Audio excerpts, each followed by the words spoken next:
Every week, we're having important conversations with guests from across this great state, all with the goal of equipping Alabamians to be in pursuit of a free and flourishing Alabama with us.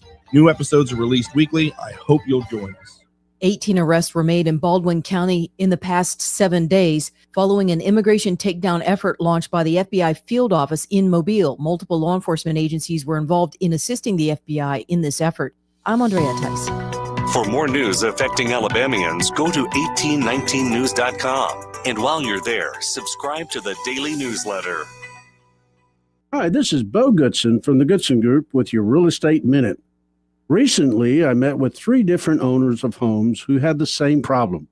They wanted to sell their house quick and sell it as is for cash. All 3 people were approached by different investors that said they had cash for their home, signed contracts, only to find out they were not personally going to buy their homes, but to find a buyer willing to pay more than they offered and pocket the difference. It's called wholesaling. Offer a contract to buy a house at a certain price, up to price to other buyers, and pocket the difference. I urge you, don't fall for it. You want to sell your home quick, use a licensed professional realtor, as I have been for 48 years, keeping promises to get homes sold quick. For all the details, call Bo Goodson at the Goodson Group at 221-2883 or 551-0225. Call Bo Goodson at 221-2883. The views and opinions of the following program are solely those of the host and other contributors. These do not necessarily represent those of Liberty Acquisitions 825, Blue Water Broadcasting, its management, staff, or any advertisers.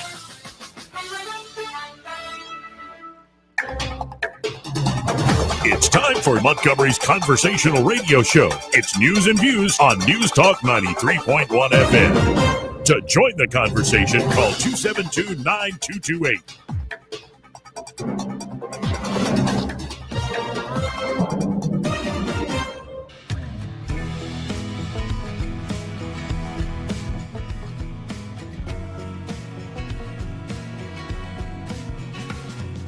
This is how you conduct yourself in a democracy? What the hell are we doing?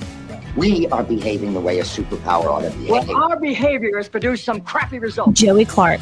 Welcome into the program here on a crazy Monday out of Montgomery, Alabama. I'm not alone today, though Eddie is not here. Welcoming back to the show, Troy Carrico. How you doing today, sir? I'm doing great, brother. We got a lot going on, don't we? We do have a lot going on, and the question is, are we already in the middle of World War III and we just don't know it? Negative. You don't think so? No. Well, the reason for this is because of this very successful attack by the Ukrainians that Zelensky said was in a year and a half of planning. Yep. They are able, essentially, and correct me if I'm wrong on any of this, they're able to smuggle in a lot of crates that looked like normal shipping crates, then remotely remove the tops off of them, and all these drones came out. And so they're able to use drone swarms to hit some of the crucial bombers that are part of Russia's nuclear triad. So, and one of I was listening to the show earlier in Alabama Unfiltered, and one of the callers called in, and this is not a CIA op. This is a Mossad op. This is a playbook right out of the pagers where it was a year in the making, getting things in shipped, and then having contraband shipped and then unleashed. So, yes, and what's important about this is 43 are estimated now destroyed, Tu-21s, Tu-22, and the Tu-95, which is the backbone of their strategic bomber force, which the glide bombs, which are killing all the civilians in Ukraine, the hypersonic missiles, they're attrited big time. And these planes, they're not producing these planes. Oh, hell, excuse me. No, they're not. They're not. No, they haven't. Listen, the Tu-95 traces its roots to the B-36 bomber, which is it still uses propellers. Turboprops. And so what is the takeaway on this? This shakes the battlefield and the negotiating table, Joey, for future success for Ukraine. Well, and I was just kind of waiting with bated breath. Okay, what's the news? What's the reaction for the Russians going to be? It looks like they did continue the peace talks in Istanbul. They did. Which concluded. No big news out of that. But so you're thinking this is just a big strike to say, hey, y'all stop claiming these oblasts that y'all don't have control of. Let's actually sit down and talk. Well, I think what it is partly that. And I think the other part is they needed a decisive victory in some form or shape to show Trump, hey, we're still fighting. And I think, and you know how I feel about this. I have never understood the love affair that some of the Trumps and Republicans have with Russia. Russia is an ideological, it is a historical enemy of our republic right now in the modern era. And anything we can do to attrit and to degrade their forces is a bonus and a victory. And I've said it before, Joey, if we're afraid as the West collectively to fight the Russians, then give them the weapons to do it, because they are the aggressor. And I'm sure there's a lot of people out there listening that disagree. I'm speaking with certain bona fides when I tell you I trained and I fought against the Soviet motorized rifle division concept. I know what I'm talking about when I say this. Now, where I've always been on this is, number one, I always thought, okay, if Ukraine wins, whatever that means. Yeah, what is victory? Like, what is that actually? Because the Russians see this as existential. So, Sure. And that's why I think it got a lot of people's hair standing on end. Okay, you hit a massive part of the nuclear deterrent. This is quite escalatory. Now, it might be right out of the Russian playbook of escalatory de-escalation. I think so. But it's a perfect example of like what a successful attack. But does that actually climb us up the escalatory ladder? So, like, the more you succeed in degrading the Russians, do you put them in a corner that makes them do a desperate thing that unwinds this into stuff nobody wants? So, I had an op-ed published recently on realpolitik, and I think we need to go back to it. We need to go back and look at how we handled the strategic triangle détente under Kissinger with Nixon and the successes we had. Same thing applies here with Russia. I do not see it being escalatory at all, and I'm going to tell you why. Putin is about self-propagation and he wants to continue. And I believe this, and I know this for a fact. You remember Colonel Chuck Holland, the B-52 guy that called in? Yeah. He was working on the START 1 treaties. Yeah. He said when they went to Russia, and this is back in the Soviet Union era, so there was more, I believe, more control and more organization in their military, that about 1 out of every 3 missile silos they went to had standing water about halfway up into them. So I'm not certain what their deterrence was. And I'm going to argue that there's a standing rule for aircraft that about 20 to 25% of aircraft at any given time are not combat operational. They're in a maintenance phase. We know that Russia's not making parts for these planes. We know Russia's not. I'm telling you, they're on the ropes right now. But this comes back to my point that the more they're on the ropes, the more it makes me think they'll do a desperate thing. I don't think so. Listen, here's what I think. Hypothetically, let's just play this game. Putin says to the man with the football, get the codes out. I see him pulling his Makarov and saying, comrade, it's time for you to go to sleep. These people have families. These people want to live. They don't want to die for this man. He has burnt all of his political capital, I believe, within his Politburo and beyond. So now, can I give a slightly different perspective? It's not mine. It's General Flynn, Michael Flynn, tweeted this out. And I just want to read his tweet. It says, so it appears Zelensky gave the go-ahead to attack parked Russian nuclear-capable bombers without informing President Trump. If true that our president was not consulted nor informed, this is simply a breach of protocol.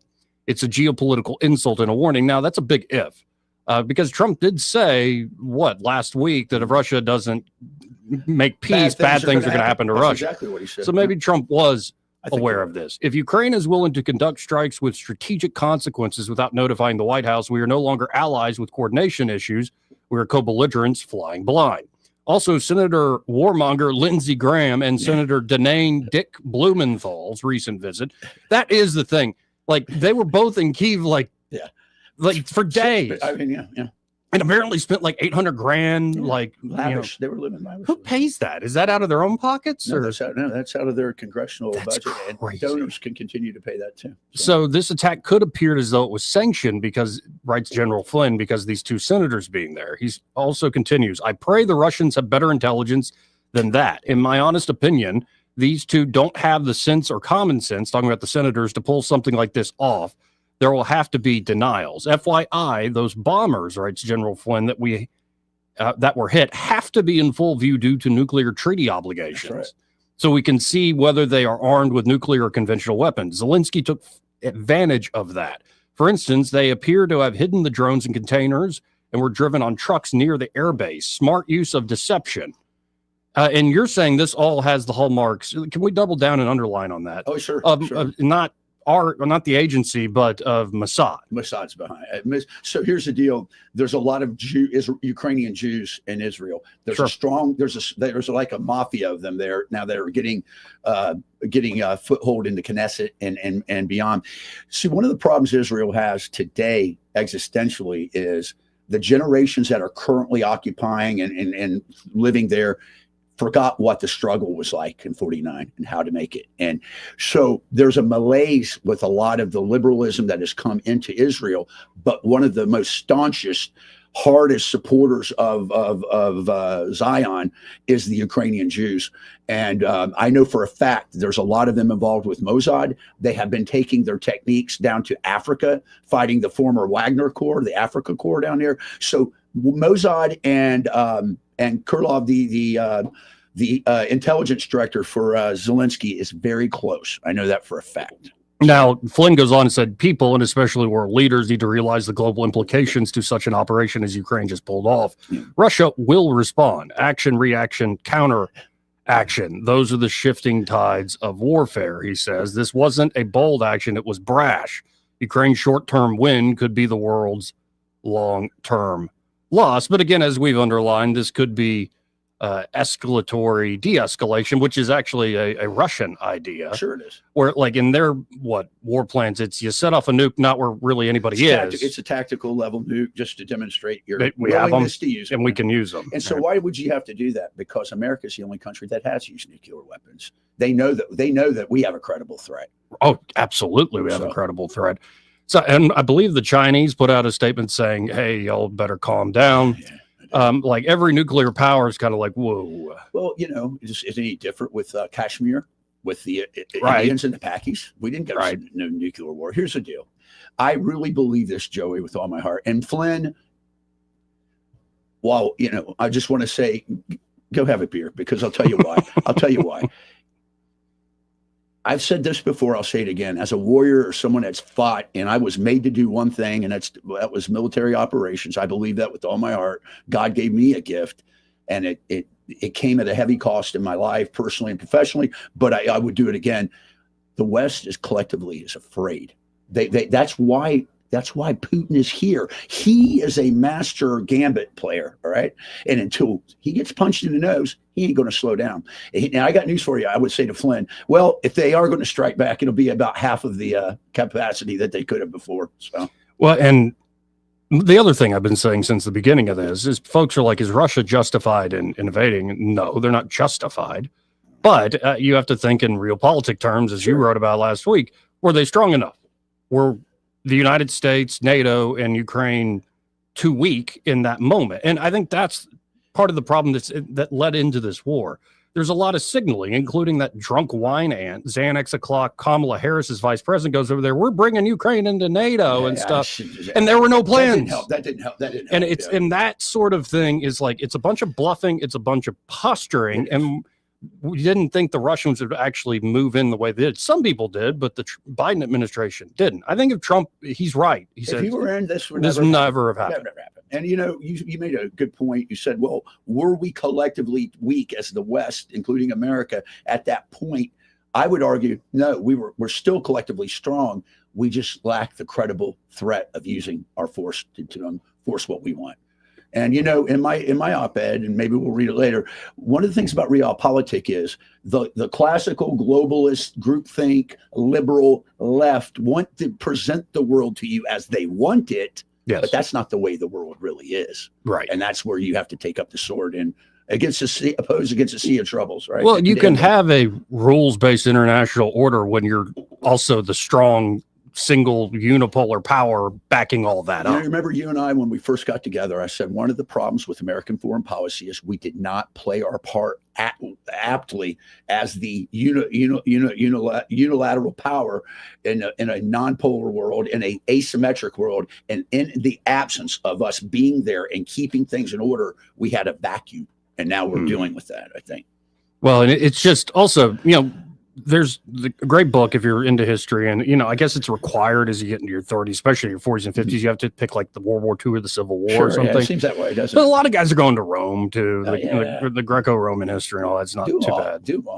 But the Second World Wars, and it's Victor Davis Hanson's book is aptly titled because it's like we did sleepwalk, and it was a bunch of small things. And I'm looking at the current situation, and I don't think it's like that at all. No. Number one, because think of the technology that was used to take out these bombers, the drone swarms, and how the drone swarms have been an equalizer for the Ukrainians when it was very clear they're running out of ammunition. The West didn't have the ability to make enough ammunition. The Russians are chewing through it, had superior artillery. They're using North Korean stuff.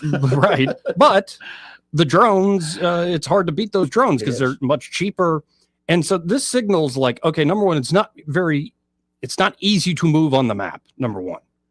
Number two, you never know when the attack is going to come. You could have a secure front, but like these things could get in there at any point. Yeah. Number three, the only way we get into World War III is if you have a breakdown across the board. Say China goes for Taiwan, Iran and Israel start going at it, Russia and Ukraine continues to escalate. All three of those happen, then you have that situation right there. You do, Joey. And I think, though, when you think of it in terms of a macro picture, the threat of nuclear war has always existed since the post-atomic era. I don't see that being a how can I say this? I believe that even within the countries that possess them, there is a balance of power and a checks and a balances because they understand what it means. The mutual assured destruction concept never goes away. Right. I mean, what's victory? Living in a nuclear winter, right? It's just strange. So yeah, and it's just the playing with that line is what I think. Why are we here, though? Why are we here? It's a good question. I think it is back to the earlier point of signaling strength without actually being ready. Agreed. And the fact that we made it seem like Ukraine was on the precipice of joining NATO. But my argument is this. They misplayed their cards. Putin did. Look at who joined NATO in the meantime. Sweden and Finland. And I can tell you, they are big force multipliers. The Swedish Air Force is very, very competent, and so is their Navy. What it makes the Baltic Sea and the North Sea essentially a NATO lake, too. Sure does. Like you can't move without NATO seeing everything. Yep. So it's still, though, shocking, especially in this day and age where you can see literal video of the drones flying at these planes, these strategic bombers. It's a paradigm shift. We talked about this, and I say this as a student of military history. I am absolutely, if I'm an academician, I am getting reams of data, Joey, reams of video data, reams of satellite data, and you really can. I get excited when I talk about it. Not that I know what's on the other end, death, but I can tell you this. This is a very, very it's a brave new world, Brian. It really is. Yeah. So we'll see. We could be in the middle of things. We certainly could be. We very well could be wrong. Well, and honestly, somebody could do something stupid. Like somebody in a position of power, just they flinch and they do something really, really stupid. Really rash. Yeah. That's what I'm at the end of the day worried about is like people don't go, oh, you're right. We don't want to live in nuclear winter. Yeah. They feel desperate. Yeah. Say that guy when Putin orders that with the football, the guy doesn't take off his badge and say, no, like they're like, okay, let's do it, sir. Well, it's possible. And I would say this, that if you just watch Dr. Strangelove, everything's going to be okay. Yeah, we'll just write it down like Slim Pickens. So also now in other news, a little better, a Federal Reserve indicator now projects massive GDP growth of 4.6% in this current quarter, which is amazing. Egg prices down 62% under Trump. Where's our caller on that? Where's our guy at? Who is it? Duke? Yeah, where's Duke? Oh, he doesn't care about the eggs anymore. It's on to something else. That was a facade. Right. Duke, we love you. We love you. Call in, Duke. 272-9228. I think this is going to be a combination of foreign policy, geopolitics, and the trade wars. Trump to speak with President Xi this week. Yeah. First time in months. Also in that part of the world, populist wins in Poland. Yeah. A thin margin, but still a victory. Yeah. And I think that is a good sign for, say, what Trump and the rest of the folks are projecting. As you also see, the UK Reform Party is gaining steam. I did see that. And you're seeing Keir Starmer, the current prime minister's really shift. Like, I'm going to close the border. I'm going to deport illegal immigrants. We are now going to war fighting readiness. The great once vaunted British fleet it's almost embarrassing how bad they are combat ready in terms of what they have. So they're I believe he knows it. It's going to take a while, but yeah, it's what does that tell us? There's a trend against the liberalism again, and Trump. Do you think Trump had an influence on it? Absolutely. Of course. Absolutely. Well, and then this awful news, and talk about, there's video of everything now. Terror attack at Boulder rally for Israeli hostages.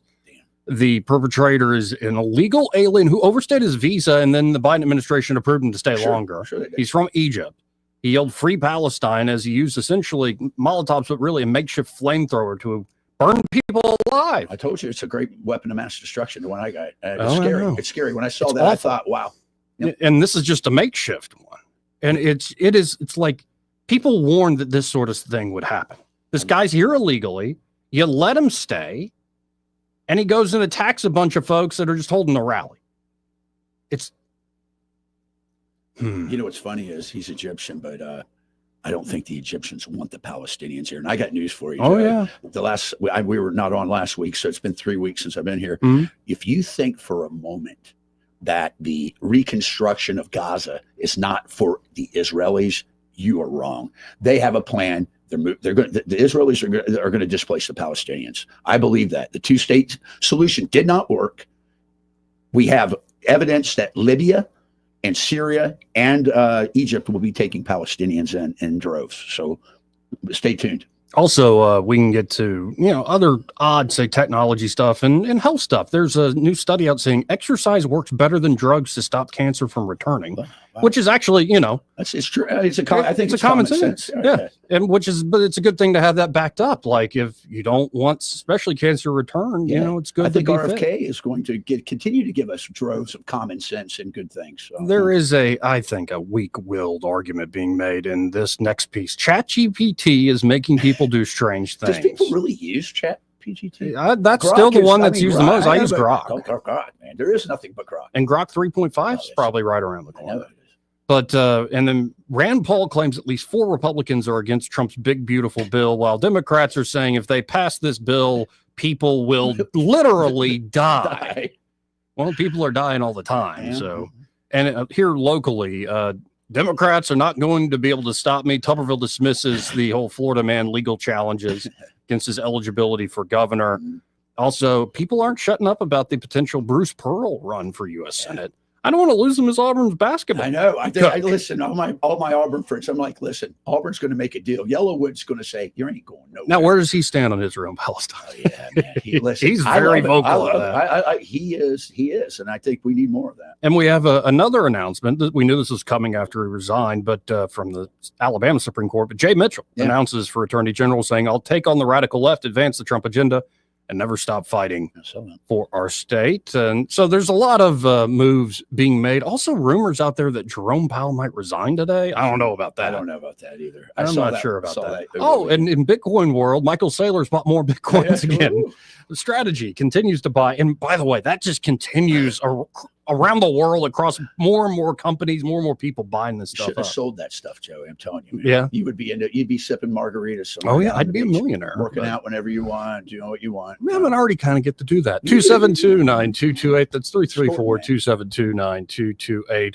This part of the program brought to you by Pest Pro Services. And they're at Pest Pro. Ashley and that fantastic team are ready to help you with, of course, basic pest control needs. They get you on, say, a monthly subscription. So they're coming out on a regular basis. And say you find something you didn't expect that isn't part of, say, the normal house, like the back shed has a huge wasp nest in it. A hornet's nest, Yeah, and it's not like one, well, I'll just spray it a little bit. No. If you're counting murder hornets. If you can't count the number of them, you probably want to call in the pros. Call in the pros there at Pest Pro Services. Of course, they do year-round termite protection and inspections, and they can also help you with these hellish mosquitoes. Oh, man, they're out in force too. Buddy. They After really the are. rains, There's rains have really brought them out. And if you, in the rains, the heat, the humidity, they love this time of the year. So if you actually want to enjoy your property, the backyard, the pool, the front porch, whatever it is, and instead of spraying yourself and lighting those candles that don't work, neither of those techniques really work that well. Why not treat your yard directly, nip it in the bud, so to speak? And it's not like they come out once. You got to remember to hassle them to come back out. Right. once you get on with Pest Pro when it comes to mosquito treatment, they're on a regular plan. I believe they come out 8 times a year during peak mosquito season. That's pretty good. That's more than the county smoking or whatever. Oh, yeah. Yeah, that's not getting your backyard. Nothing. So y'all check them out today. You can always learn more at ppsriverregion.com or search Pest Pro Services on the Book of Faces, or just call them direct 265-9990. That's 265-9990. When you want to know, call a pro. Pest Pro Services, and be sure to tell Ashley and that great team that Joey, the fellow on the radio, sent you. We'll be right back. Want to carry News Talk in your pocket? Download the News Talk 93.1 app from the App Store.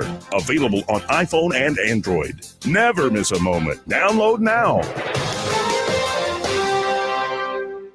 You're listening to Leaf Filter Radio, and the guru of gutter protection himself, Chris Coonahan, is here to take your most pressing leaf-related questions. Hey, everybody, Chris here. I understand we have Ron on the line. Ron, where are you calling from? Ron, are you calling from a ladder? Well, I was. I wanted to ask Chris what I need to do to get my gutters ready to have Leaf Filter installed. Oh, Ron, you don't have to do anything. A Leaf Filter Trusted Pro will come out and clean out your gutters, realign and seal your gutters, and install Leaf Filter, America's #1 gutter protection system. So I didn't need to get on this ladder? Ron, Leaf Filter Trusted Pros are in your neighborhood and ready to help. Just visit leaffilter.com/radio to schedule your free gutter inspection and get up to 30% off. Thank goodness. What was that site? That's leaffilter.com/radio for your free gutter inspection today. See representative for warranty details. Promotion is 20% off plus a 10% senior or military discount. 1 discount per household. Prescriptions require an online consultation with a healthcare provider who will determine if appropriate. Restrictions apply. See website for details and important safety information. Price varies based on product and subscription plan. Hey guys, let's talk ED because millions of men experience it, but not everyone can access or afford treatments like Viagra. Well, HIMS can help. Through HIMS.com, you can get a full range of treatment options for ED, including daily or as-needed meds through a 100% online process. It all starts with an online intake form. Get started at HIMS.com/radio, and from there, a medical provider licensed in your state will determine if ED treatment is right for you. If prescribed, your medication is shipped to you for free. Find the ED treatment that fits your needs with options up to 95% less than the brand names. Millions of men experience ED, but HIMS can help. To start your free online visit and save up to 95%, go to HIMS.com/radio. That's HIMS.com/radio for your free online visit. HIMS.com/RADIO. With Progressive, renters can save on protection for the things that make your place yours, even things that don't make sense to everyone. People always wonder why I don't get rid of my guitar since I never play. But it's like, what if I actually end up taking lessons? Sure, I've had it for 8 years, but if I get rid of it, then what will my New Year's resolution be next January? Exactly. So bundle your renters and auto and save with Progressive and protect the things that make sense to you. Progressive Casualty Insurance Company and affiliates and other insurers not available in all states or situations. Covered subject to policy terms and conditions. Febreze. As a rideshare driver, I love keeping my car smelling fresh and clean. So when I'm driving, I only trust Febreze car vent clips, featuring 3 distinct intensity settings, because it's that little touch that sets me apart. I can turn the intensity down for subtle freshness, or I can turn it up for when I want lots of scent. So whether it's set to low, medium, or high, with Febreze car, I know my car's going to smell amazing. Which keeps my driver rating right where it belongs. Picking up, Oscar! For too long, Alabama's statewide news companies have shamed us for our conservative Christian values. Alabama deserves a news company that cherishes our culture, a company that isn't bought and paid for by the powers that be. 1819 News is that company. Run by Alabamians for Alabamians, 1819 News celebrates what is good and beautiful about our state, while exposing those who work against our values in secret. Just go to 1819news.com to learn more. Subscribe to our newsletter. That's 1819news.com. Rich Thomas Weather, brought to you by Clark Heating, Air, and Plumbing. Hey, this is Robbie Clark. Stay cool with a spring tune-up with Clark Heating, Air, and Plumbing. Don't wait. Schedule today. Give us a call at 334-277-2125. Alabama certification number 09098. Rich Thomas Weather. Well, hi, everybody. The first few days of June looking pretty good with sunshine today, still tolerable humidity, high temperature in the upper 80s.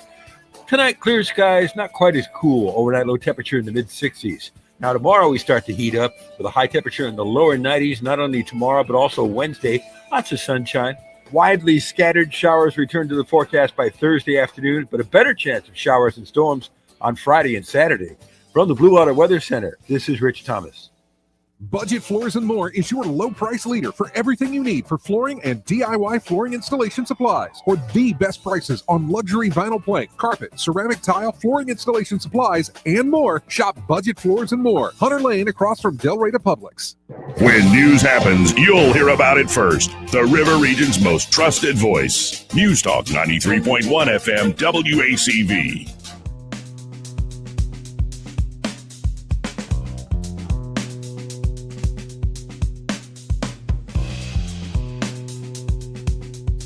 How you conduct yourself in a democracy. Joey Clark. Welcome back. 272-9228 if you want to get in on the conversation. That's 334-272-9228. You never know what you're going to get when the new week starts. And we've got plenty to talk about today. Troy Carrico, it's like this was timed perfectly. Like you were working with the Ukrainians. Pamela on live chat said, I think that that Putin held up for all this and Zelensky for me. And I said, I'm flattered. I'm not that important. So. No, but dude, she may not like what I got to say. We'll see. Who knows? But I think it's one of those things that needs to be talked out amongst people. Not just the party line. There's a lot of gravitas to this situation, right? Yes, no kidding. And my line is very clear. I want peace. I want peace between Israel and Palestine. I want peace between Russia and Ukraine. I want the killing to stop. I like that. That's been Trump's line. Absolutely. I want the killing to stop. Now, is it that easy? Was he able to do it on day one? No, of course not. It would have never happened had he been in office. That is true. But hey, let's go to Cameron. Hey, Cameron, how you doing? Doing pretty good, sir. Thanks for taking my call. What's on your mind? Well, I've been listening. I'm a daily listener to your talk radio programs, and I've enjoyed the conversation this morning.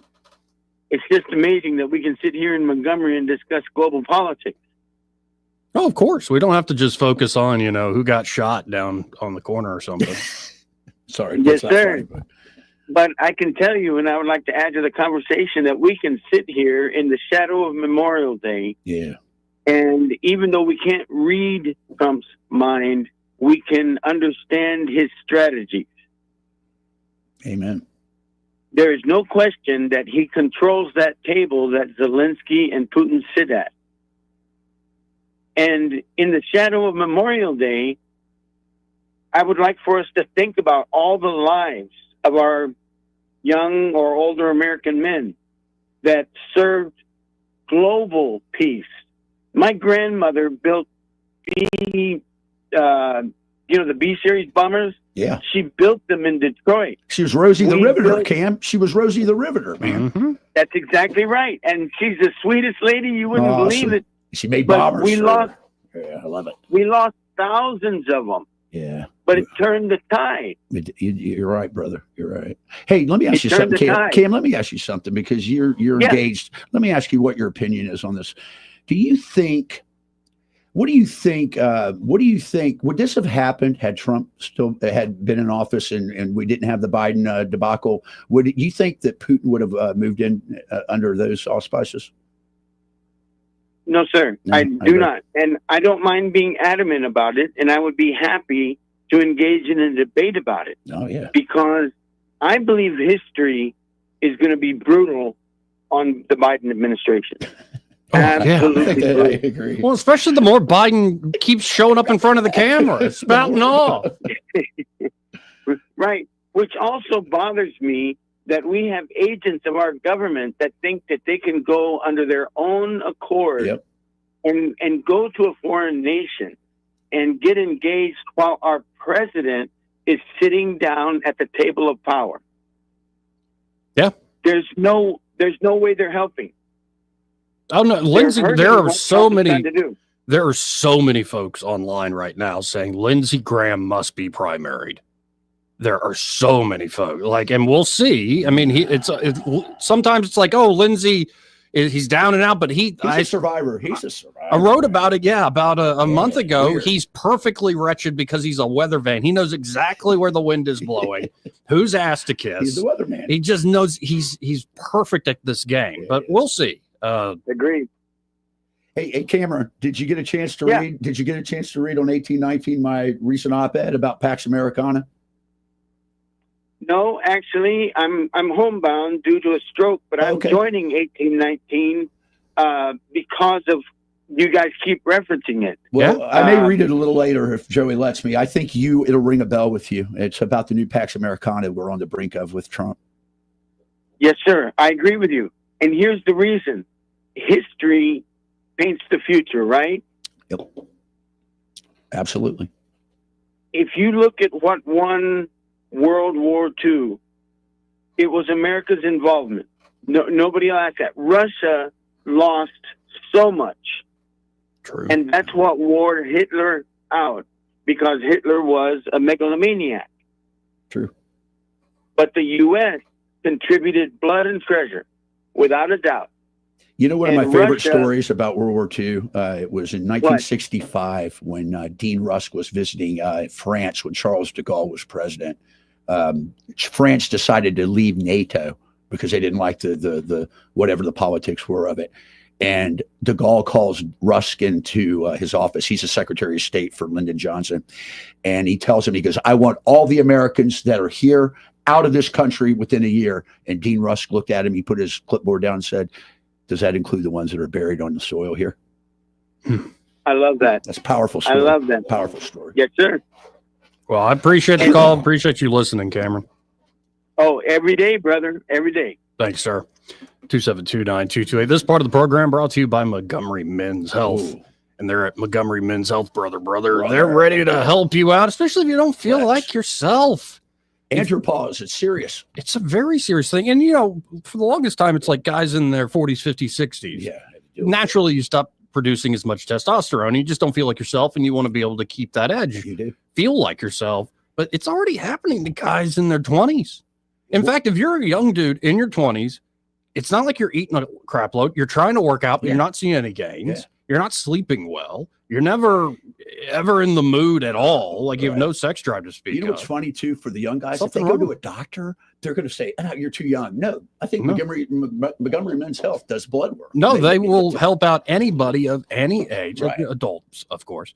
And why not just get by there? At least get checked. If you're feeling all these symptoms, like you really aren't feeling yourself, it really is just a quick blood draw. It's a testosterone-focused lab workup plus a consultation for only $99. By the way, with all the news of Biden's cancer, you can also get a PSA score. They do a PSA score while they're checking your testosterone, which is a great marker for prostate health. I mean, I think there are a lot of guys a certain generation like kept telling us young men, wait for the finger wag. Yeah, And it's like, now I just do a blood test. That's one of the cancers that can easily be defeated if you catch it early. Right. So, yeah. So it's all about your health, fellas, and they're very discreet there. And they have low T treatments that can truly change men's lives, including some treatments that will make you feel better the very same day.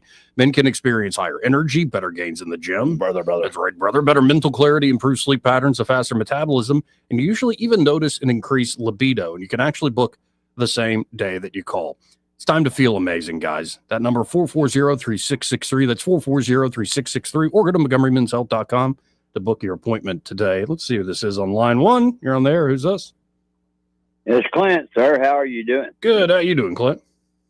Getting by. Sound like you got a good, knowledgeable young man there.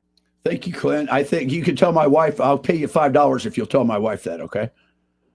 Okay. Tell her call. I ain't going to do that. You tell her. No, okay. Well, she doesn't listen to me. She'll probably listen to you. All right.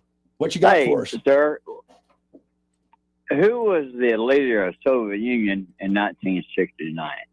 That would have I been cannot remember. Brezhnev, Leonid Brezhnev, I believe. Let's Okay, check. that sounds right. I think it was Brezhnev, or man, because he banged his shoe. Remember, he banged his shoe in the UN. Yeah. Yeah. I think it was Brezhnev.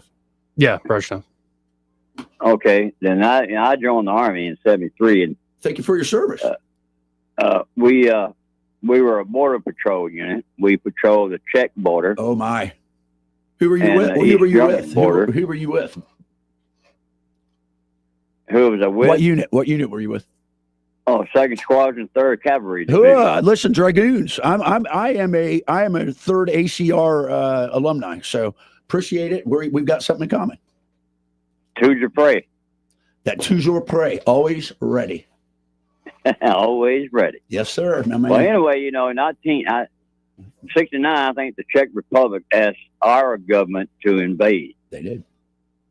And our government turned them down. And guess what happened? The Soviet Union invaded. Amen. And earlier on in 1819, they talk about globalism. Mm-hmm. If you want to know what globalism is,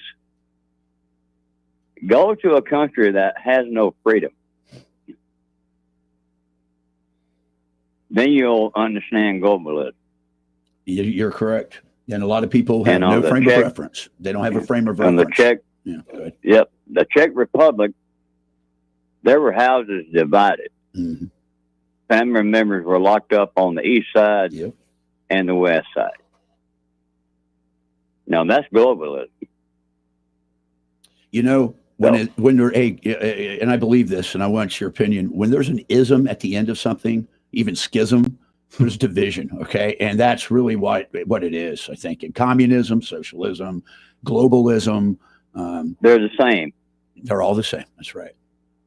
Yep. You can say three different names, but they have the same definition. That's right. And I hope, you know, we have communists in our country, and hopefully we can stay free. Yeah, but it needs to be done in America's, especially the working class interest. Amen. Not like you got to bring everybody home and you never fight, but we have to be more realistic about this. It can't be, say, a global crusade for freedom, because it often ends up, well, you don't give people freedom when you start doing things like that. I appreciate the call, Clint. Appreciate it. Toujours prêt, buddy. Have a good day. Toujours prêt, buddy. Always good hearing from Clint. Yeah, he's told us many stories. He's traveled. He's seen some stuff. Now, in a second, we'll have Austin Baranko talking to us. And, you know, on the economy, an interesting thing that keeps happening is with the tariffs and with all the, you know, reports like consumer sentiment and all and business sentiment. All that. Yeah, all these recession fears, all the price shock from the tariffs, and hasn't seemed to materialize for some reason. How's that? I don't know what that is. What is this growth in the domestic product too? Right. I mean, come on. Here is Scott Bessent on the Sunday shows with the execrable Margaret Brennan. And Bessent, I didn't expect him to be one of the best talkers of the administration because, I don't know, he's a little nerdy about it. But dadgum, listen. He plays with his food with her. Oh, yeah. Listen to this. We wanted to make sure that there aren't price increases, Margaret, and thus far there have been no price increases. Everything has been alarmist. That the inflation numbers are actually dropping. We saw the first drop of inflation in 4 years. The inflation numbers last week, they were very pro-consumer. Right. We've seen, you listen to earnings calls just like we do. You know what Walmart's saying, what Best Buy's saying, and what Target are saying. But Margaret, I also know what Home Depot and Amazon are saying. I know what the South China Morning Post wrote within the past 24 hours, that 65% of the tariffs will likely be eaten by the Chinese producers. The reality is there will either be less inventory or things at higher prices or both. Margaret, when we were here in March, you said there was going to be big inflation. There hasn't been any inflation. Actually, the inflation numbers are the best in 4 years. So why don't we stop trying to say this could happen and wait and see what does happen? I love it. Oh, but that's not her business model, Scott. You're supposed to do it this way. No, Margaret Brennan keeps getting owned by Trump administration officials. Listen, she gets whipped. I mean, and her eyes, you know, she's in trouble when her eyes start blinking rapidly. Oh, yeah. It's like, what do I come up with next to frame this in the right way? But no, Bessent, very impressive there. So in a second, we will talk to Austin Baranko about this phenomenon of what could happen, and it still hasn't materialized. And Bitcoin's going crazy. And gold's going I love the whole Bitcoin situation right now. I know you do. And gold is going crazy right now. So we'll see. You know, to your point about the new Pax Americana, there's a lot of moving parts to that. There is, and not just militarily. Right. Foreign policy. You can't. In Machiavellian, and maybe we could read it later. There is a symbiotic relationship between military strength and economic prosperity, in my opinion. Absolutely. But it's got to be kind of a combination. It has to be balanced, of both. But hey, let's hit this break. Let's get Austin on the phone. We'll be right back. He may not know whether he's coming or going, But whether you're going to work or coming home, Greg Budell is there. Mornings 6 till 9 and afternoons 3 till 6. Only on News Talk 93.1 FM WACV. I'm Jim Smith with Adams Drugs, and what our customers say about our business is the most important advertising tool. I'm here with Ronnie Taunton, who is a longtime customer of Adams Drugs, moved away for 3 years, and came back to town recently. Ronnie, how easy was it to move your business back to Adams Drugs? Jim, it was very easy. All we did was make a phone call to the store in Prattville. That's where we live now, and they took it from there, and I didn't do anything else. What has your overall experience been like here at Adams Drugs? Well, we are glad to be back with Adams. We've had quite an experience in some towns we lived in, and they have great service. You can tell that the employees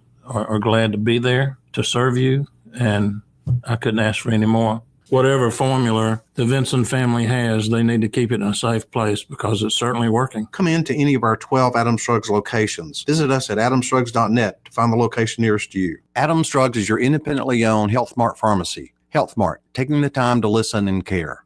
Hi, this is Carol Kennedy with Camo Country, and we've been advertising with Blue Water Broadcasting for many years, and we appreciate Blue Water Broadcasting helping promote Camo Country. Did you know that radio is the #1 reach platform in all of media? It's true. Call us to find out how to put radio's #1 reach to work for your business. Blue Water Broadcasting. Local folks helping local business. We've all been fooled by the big box stores, especially when it comes to flooring. They'll get you in with the low prices up front, then hit you with the extra fees, sketchy installs, and surprise charges. But lucky for you, you can enjoy the low prices you want with all the amenities of a locally owned and trusted business during Prattville Carpet's summer sale. Choose tile, luxury vinyl plank, and carpet for your whole home for just $1.39 a square foot. No games, just value. Hi, I'm Ray Bowles from Prattville Carpet. Call us today for your free measurement. Prattville Carpet, we're more than just carpet. The premier place the River Region turns to for news, weather, traffic, and opinion. News Talk 93.1 FM WACV. Joey Clark. Welcome back. Let's go right to the phones and talk to Austin Baranko with Invista Advisors. Hey, Austin, how you doing today? Hey, Joey, having a great Monday. How are y'all? Oh, we're doing great. Great having Troy here back on the show. Troy Carrico. Yeah, I love your shirt, Troy. Man, hey, brother, they call me the tumbling dice, baby. Yeah, let's go. I like the way you think. So I think you just caught us playing their Secretary Bessent and this whole phenomenon of like bad things coming, and yet we keep getting pretty good news out of all this. Yeah, I would say that was kind of a polite beatdown of Margaret Brennan by Bessent. He's very eloquent and, like you were saying, he's kind of nerdy, but he is probably the most, at least so far from what I've seen, the most intelligent person that's as close to Trump. And I think that he's guiding a lot of the economic policy behind the scenes, but also publicly, he has a calming nature about him. And, the markets in recent years have been propelled more by investor sentiment, I think, than technicals. And he's not an idiot. He's aware of that. And so, pandering to some of the questions that Margaret was asking was something he wasn't about to do. And he's saying, look, the markets are hyper volatile when we all act scared, essentially, but there's no reason to panic. And I've got a few numbers for you on kind of where we are in the greater economy. So, we have Q1 numbers from GDP growth. It slowed by 0.2%, which is not a huge factor. Second quarter GDP will come out in about a month and a half, and we'll see if we get back-to-back the contraction. That could be a little cause for concern, but right now I'd call it relatively flat. Consumer spending still pretty resilient. Inflation is right around 2%, which is not awful. The next Fed announcement will be on the 18th, so we'll probably chat after the 18th to see what they do. I expect them to hold rates steady, though. So I think borrowing is going to stay relatively high. Unemployment is another big one to look at. Those employment numbers, I think, are going to come out tomorrow, actually. So we're around 4%. We don't ever want to go over 5%. That's a red flag. But right now we're comfortably at 4%. I don't know if you saw the Disney announcement today. They're laying off hundreds of employees. No. But those numbers won't be reflected in what we see tomorrow. Tomorrow will be the April numbers. So it'll be a while before we see where we're heading with unemployment. And the other big thing that drives the market is corporate earnings, and those haven't collapsed. That we are seeing struggle in retail and real estate, and that's due to high borrowing costs, and then manufacturing. And the manufacturing argument, of course, is tariffs, but that stuff is still settling out. So I think once all the dust settles, we're going to be in a fine spot. And so for Margaret and the broader media to peg Hole Besant into a corner is inappropriate. We are doing all the things necessary to kind of keep the economy humming, even though we're slapping tariffs out there. So in my mind, we're fine. If you look at what professionals are saying, a lot of them are calling for a recession at the end of this year, beginning of next year. But if you go back a year, professionals were saying that about the beginning of this year. That's right. So everyone just keeps kind of pushing the recession forecast out by 9 to 12 months, which is just classic in our industry. Economists will always say there will be a recession, but will never give you a timeline that's imminent. And I think that's what you're seeing. Well, and before I let you go, let's talk about Invista Advisors. I know, obviously, folks out there listening might think y'all do investment stuff, which you do, but that's just part of the plans y'all put together for, say, financial planning for your clients. Definitely. The investment component is important, but what's more important is that each individual that comes through the door has a plan that's tailored to them. And so that's our preference, is always get a plan tailor-made for the person that we're sitting across the desk from, and then make investment decisions on that. And it can be anything in the realm of finance.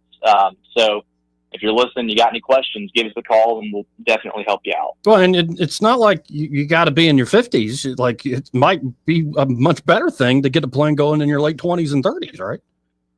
It is. And I'd say that, the biggest advantage young people have is time and compound growth. And then another thing that we talk about from time to time, especially for young listeners, is when you're young and healthy, you should go ahead and get life insurance. We are an insurance agency as well, and life insurance gets progressively more expensive as you age and get out of shape. And so anyone that's in good shape and young and doesn't have a life insurance policy, even if you don't have, a ton of liabilities out there that you would need the policy for, if you anticipate you will have liabilities in the future, like a mortgage or car payments or anything of that nature that, you would need to cover upon your passing, getting a plan now for super cheap is a no-brainer. So think about that too. Well, and folks, you can always start the conversation by just calling Invista Advisors direct at 387-0094. And when you call up 387-0094, be sure to mention, hey, I heard Austin Branco on the radio with Joey Clark. Want to see what y'all can do for me. Awesome. Thank you, Joey. Thank you, Austin. Again, that's Austin Branco with Invista Advisors. The opinions voiced in this material are for general information only and are not intended to provide specific advice or recommendations for any individual. All performance referenced is historical and is no guarantee of future results. All indices are unmanaged and may not be invested into directly. The opinions expressed in this material do not necessarily reflect the views of LPL Financial. Securities offered through LPL Financial, member FINRA SIPC. Investment advice is offered through Invista Advisors, registered investment advisor and separate entity from LPL Financial. And, you look at all the numbers and there has been a lot of noise still out of the media. It's kind of amazing how much noise there's out of the media. But there's this one guy on CNN they keep bringing on, this Inten guy. And man, he knows how to put on a show, at least on something that should be a little wonky. This is him reacting to the numbers on the economy. Who do you trust in terms of Democrats or Republicans? All of the waves, Kate Baldwin, after the last few months, the first 5 months of the Donald Trump presidency, right, the first 4 months of the Donald Trump presidency, that you expect that Democrats would have this massive lead on the economy. It ain't so. It ain't so. The party that is closest to your economic views, in November of 2023, it was the Republicans by 11 points. Now it's still within that range, still within that margin of error, plus 8-point advantage for the Republican Party. How is that possible, Democrats? How is that possible after all the recession fears, after the stock market's been doing all of this, after all the tariffs that Americans are against, and Republicans still hold an 8-point lead on the economy? Are you kidding me? If it was just this one CNN poll, that would be one thing. But take a look at Reuters Ipsos. What do we see here? Party with a better economic plan. Well, in May of 2024, just before Donald Trump was reelected president, Republicans had a 9-point advantage. Look at where we are now in May of 2025. The advantage actually went up by 3 points. Now Republicans have a 12-point advantage when it comes to the party with a better economic plan. And again, this is after months of supposed economic uncertainty in which the stock market's been going bonkers, in which the tariff wars that Americans are against have been going on. And yet, despite all of that, the Democrats are down by 12 points on the economy. This speaks to Democratic problems on the economy better than basically anything that you could possibly look at. The Republicans still hold an advantage on the all-important key issue of the day, which is the party of the middle class, has been a huge advantage for Democrats. I have polling from NBC going all the way back since 1989, when Democrats had a 23-point advantage. 2016, a 17-point advantage. But by this decade, we already started seeing declines back in 2022, where you saw that Democrats led, but only by 4 points, well within the margin of error. And now in our latest CNN poll among registered voters, which is the party of the middle class, it is tied. Two things to take away from that. Number one, he got beat up on the playground a lot in school. And number two, it's not just economics, dummy. There's a lot of things that the Democratic Party is moved away they're from. lost in the wilderness big time right now. Second hour coming up. Broadcasting from the Riverside Chevrolet Master Control Center, this is WACV Cusana, News Talk 93.1 FM. When it's Chevy, it's Riverside. With SRN News, I'm John Scott. The man accused of making a makeshift flamethrower and an incendiary device to attack a group in Boulder, Colorado that had gathered to bring attention to Israeli hostages in Gaza has now been charged with a federal hate crime. The suspect, Mohammed Saber Solomon, was charged in the attack that injured 8 people, some with burns, as the group was concluding their weekly demonstration to raise visibility for the hostages who remain in Gaza. Iranian, Egyptian, and United Nations leaders have all met to discuss Iran's nuclear program. That's after the UN Nuclear Watchdog Agency says Iran is increasing its stockpile of uranium enriched to near weapons-grade levels. On Wall Street, stocks have been mixed. The Dow is down 100 points. This is SRN News. Mike Gallagher here, host of The Mike Gallagher Show. If you know me, you know I only put my name behind people and companies I trust. When it comes to mortgages, I trust Mike and Brian at Fellowship Home Loans. They're not just friends. They've done loans for me, my family. I've seen firsthand how they treat every client like their family. And these days, that personal touch really matters. With the cost of everything up, you might be looking for ways to free up cash. Maybe you're thinking about a cash-out refi or HELOC to finish some home projects, consolidate debt, or just get ahead financially. Fellowship is a full-service direct lender, not a broker. They cut out the middleman. That means faster decisions, fewer fees, and less stress. Whether you're buying your first home, downsizing, or refinancing to get some breathing room, they'll tailor fit the loan to your life. Get started at fellowshiphomeloans.com/MikeG, fellowshiphomeloans.com/MikeG, or call 800-510-MIKE, 800-510-6453. Fellowship Home Loans, mortgage lending by the book. Nationwide Mortgage Bankers, DBA Fellowship Home Loans, Equal Housing Lender, NMLS number 819. Rich Thomas Weather is brought to you by MPM Feed and Seed. Man's best friend deserves nothing but the best, and that's what you'll find at MPM Feed and Seed in Prattville. They carry only the highest quality dog food brands for your best friend. MPM in Prattville, 1313 Highway 31 North. Open 8 to 5:30 on weekdays and Saturdays 8 to 2. Call Clint Smith at 334-361-8818. Rich Thomas Weather.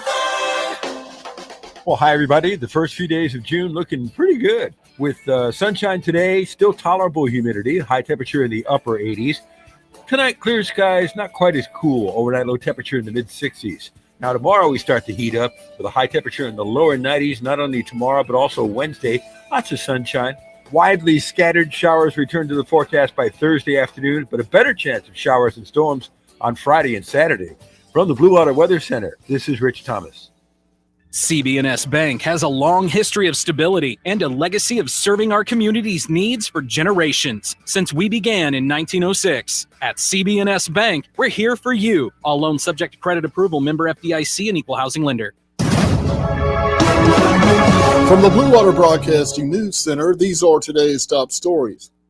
An investigation is underway after a two-vehicle crash in Montgomery killed 2 men early Sunday morning. The crash happened around 2:45 a.m. on Madison Avenue at Hopper Street. Police and fire rescue units responded to the accident where 2 unidentified men were found dead at the scene. No further details were released. 5 Montgomery teenagers have been arrested in Auburn on multiple charges. 19-year-old Brooklyn Denson, 19-year-old Charmea Mitchell, 18-year-old Tyrese Smith, and 2 juveniles are each charged with retail theft first degree. The teenagers were arrested following a police pursuit that resulted in multiple collisions and damaged police vehicles.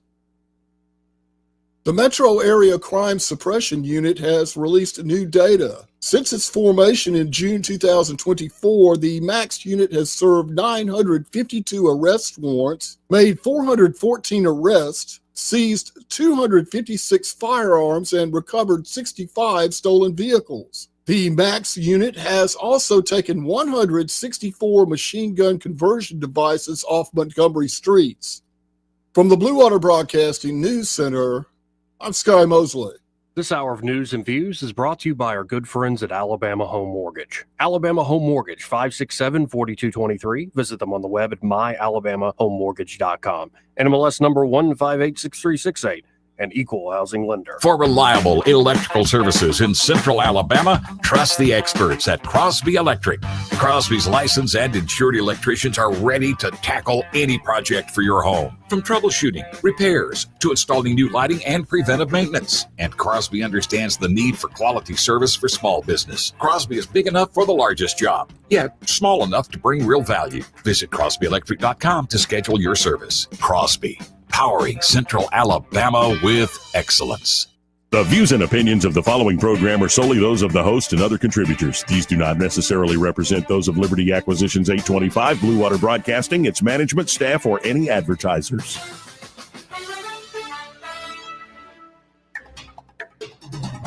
It's time for Montgomery's conversational radio show. It's news and views on News Talk 93.1 FM. To join the conversation, call 272-9228. Joey Clark. Welcome back. Seen a stat there on Fox News with Jim Jordan talking about the increase in anti-Semitic attacks. The local community, I saw these Democrat, but my representative Phil Ensler put out kind of a missive about what they're doing here to make sure everybody's all right, everybody security and whatnot. But this Boulder attack is, we were saying earlier, everything is filmed, and this was just awful. I know. Awful to see. And it's somebody who shouldn't even be here. Like by that, I mean, he overstayed his visa. And then Biden and team go, well, yeah, you can stay longer. He shouldn't even be here. When you see my next op-ed, it's a doozy. It's he under my plan, he wouldn't be here. So yeah, we'll see where Trump takes us. There was some big raid today, about 1,500 people in Massachusetts, what called Operation Patriot. Yep. And so there are still moves being made, but a lot of this is slowed down by the courts, the lawfare. But maybe the reason they're relying on lawfare is they don't have much else on the other side of that. They don't have much at all. But no, if you're ready, I would want to get into your op-ed because I think it's a good segue from our first hour. And number one, I love the photo they chose for 1819. I didn't do it. Annie came up with it, and my wife goes, "That's a little over the top, don't you think?" I go, Yeah, "That's what I wanted to portray." I guess so fun. It was good. You liked that, didn't you? Yeah, I thought AI is wonderful, isn't it? Oh, it's wonderful, and it might be the boss of us all someday. It probably will be. You're right. We'll see. I'll just see if I can pull it up there. You're essentially making the case for a new Pax Americana. I'm making the case that we are on the precipice of it, and the treasures and triumphs that await us are even greater in the coming months and here beyond this. So, yeah. I'm trying to pull it up right now, Joey. 272-9228 if y'all want to get ready to go here. Here we are. Let's see. Okay, here. Portfolio. You know, one of the things that I tell people, and they have a hard time understanding, is I was forbidden from having any social media whatsoever. And at first it bothered me. Then I was happy that I didn't get addicted to it. And now I'm finding myself having to catch up. So DIA was a taskmaster in that regard. Okay, here we go. Let's see. What in the heck? There it is on profile. All right, smuck rack. There we go. And there we are. All right. Yeah, I like that picture too. That's and it's Trump looking like a Roman emperor. Yeah, he's a Roman emperor. Okay. It is better to be feared than to be loved if you cannot be both. Niccolo Machiavelli, the Prince. Allow me to appeal to my fellow American citizens and patriots going forward with an intrepid nature and a defiant sense of purpose on the international stage, celebrating the unapologetic America First bravado of Donald J. Trump. Our republic now has a leader who values and masters the ancient art of realpolitik with the ferocity of a bald eagle grasping an ever-threatening serpent in its fierce talons. In foreign policy, domestic affairs, and economic arenas led by the international trade, Trump doesn't just go through the motions as president, compliantly following the globalist script to play the game. No, nay, never. He has upped the ante, bringing to bear the full force of our republic's resources and paramount military might. Essentially rewriting the rule book, he put the world on notice that America's interests from this point forward shall be alpha, omega, and infinity when it comes to international relations. His approach, rooted in the cold, hard pragmatism of realpolitik, has shaped the world stage, ushering in a dogged and determined retrenchment of American foreign policy that is long overdue. The results will be triumph, from cultural ascendancy to economic prosperity, all underwritten by the credible threat of posterior-kicking violence through dominant and decisive military action. Realpolitik, for all of you out there, that's the gritty doctrine of power and practicality. Think Game of Thrones. Traces its roots to the 19th century German statesman Otto von Bismarck, who unified a fractured Germany through cunning, diplomacy, and strategic muscle. Now, it's more associated recently with Dr. Henry Kissinger during the Nixon administration, with his visionary strategies such as the strategic triangle and the détente. However, in spirit and substance, it harkens back to the Renaissance and that razor-sharp advice and strategic mind of one Machiavelli. Be advised, global community, the gravitas of this about-face will give your aunt testicles, thus making her your uncle. I like that. Robin, because that was bold. Prepare for bold maneuvers leading to instantaneous results which defer to American interest. This is no postmodern globalist, utopian, touchy-feely, idealistic circle jerk. Realpolitik is the art and science of dealing with the world as it is, not as we wish it to be. Just as with Machiavelli's seminal guidance for foreign affairs, the tutor clearly warns his young people, never let weaker nations make demands on you when you're stronger. This ethos of excellence is about leveraging strength, seizing opportunities, and outmaneuvering adversaries with ruthless clarity. Think judo mixed with grappling. From Bismarck's chessboard to Kissinger's Cold War gambits, realpolitik has been the playbook for leaders who protect their people and prioritize their nation's survival and supremacy. Trump is the modern maestro of timeless strategy. In foreign policy, Trump didn't waste a single breath on globalist pipe dreams or a one-world group therapy while espousing no borders and international citizenship. Instead, he stared down America's foes with a steely gaze, brokering peace deals that shook the world. The Abraham Accords, a masterstroke uniting Israel with Arab nations in a historic alliance, gelding Iran's malign and dangerous influence without firing a shot.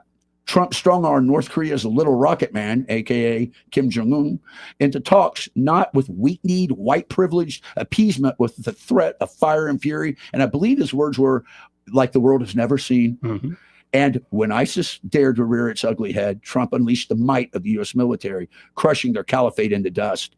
This wasn't diplomacy by a United Nations cocktail party. It was a textbook example of realpolitik with an American flag planted firmly in the ground with robust military forces at the ready. On international trade, Trump's realpolitik shone brighter than a nuclear detonation at White Sands. He saw the betrayal and destruction America received from global trade agreements. China's economic stranglehold, jobs bleeding overseas, and a manufacturing heartland rusted and gutted. So Joey, he tore up the playbook and he slapped tariffs on China, forcing them to the negotiating table. And we just seen recently that 65% of that's going to be ate mainly by China, which I think is a telling number. He renegotiated NAFTA into the United States-Mexico-Canada agreement, a deal that puts American workers first, seeking to reinvigorate domestic production and made in America truisms. Now, egg-headed academics and subjective critics fretted over isolationism and whined about potential trade wars. But Trump knew better.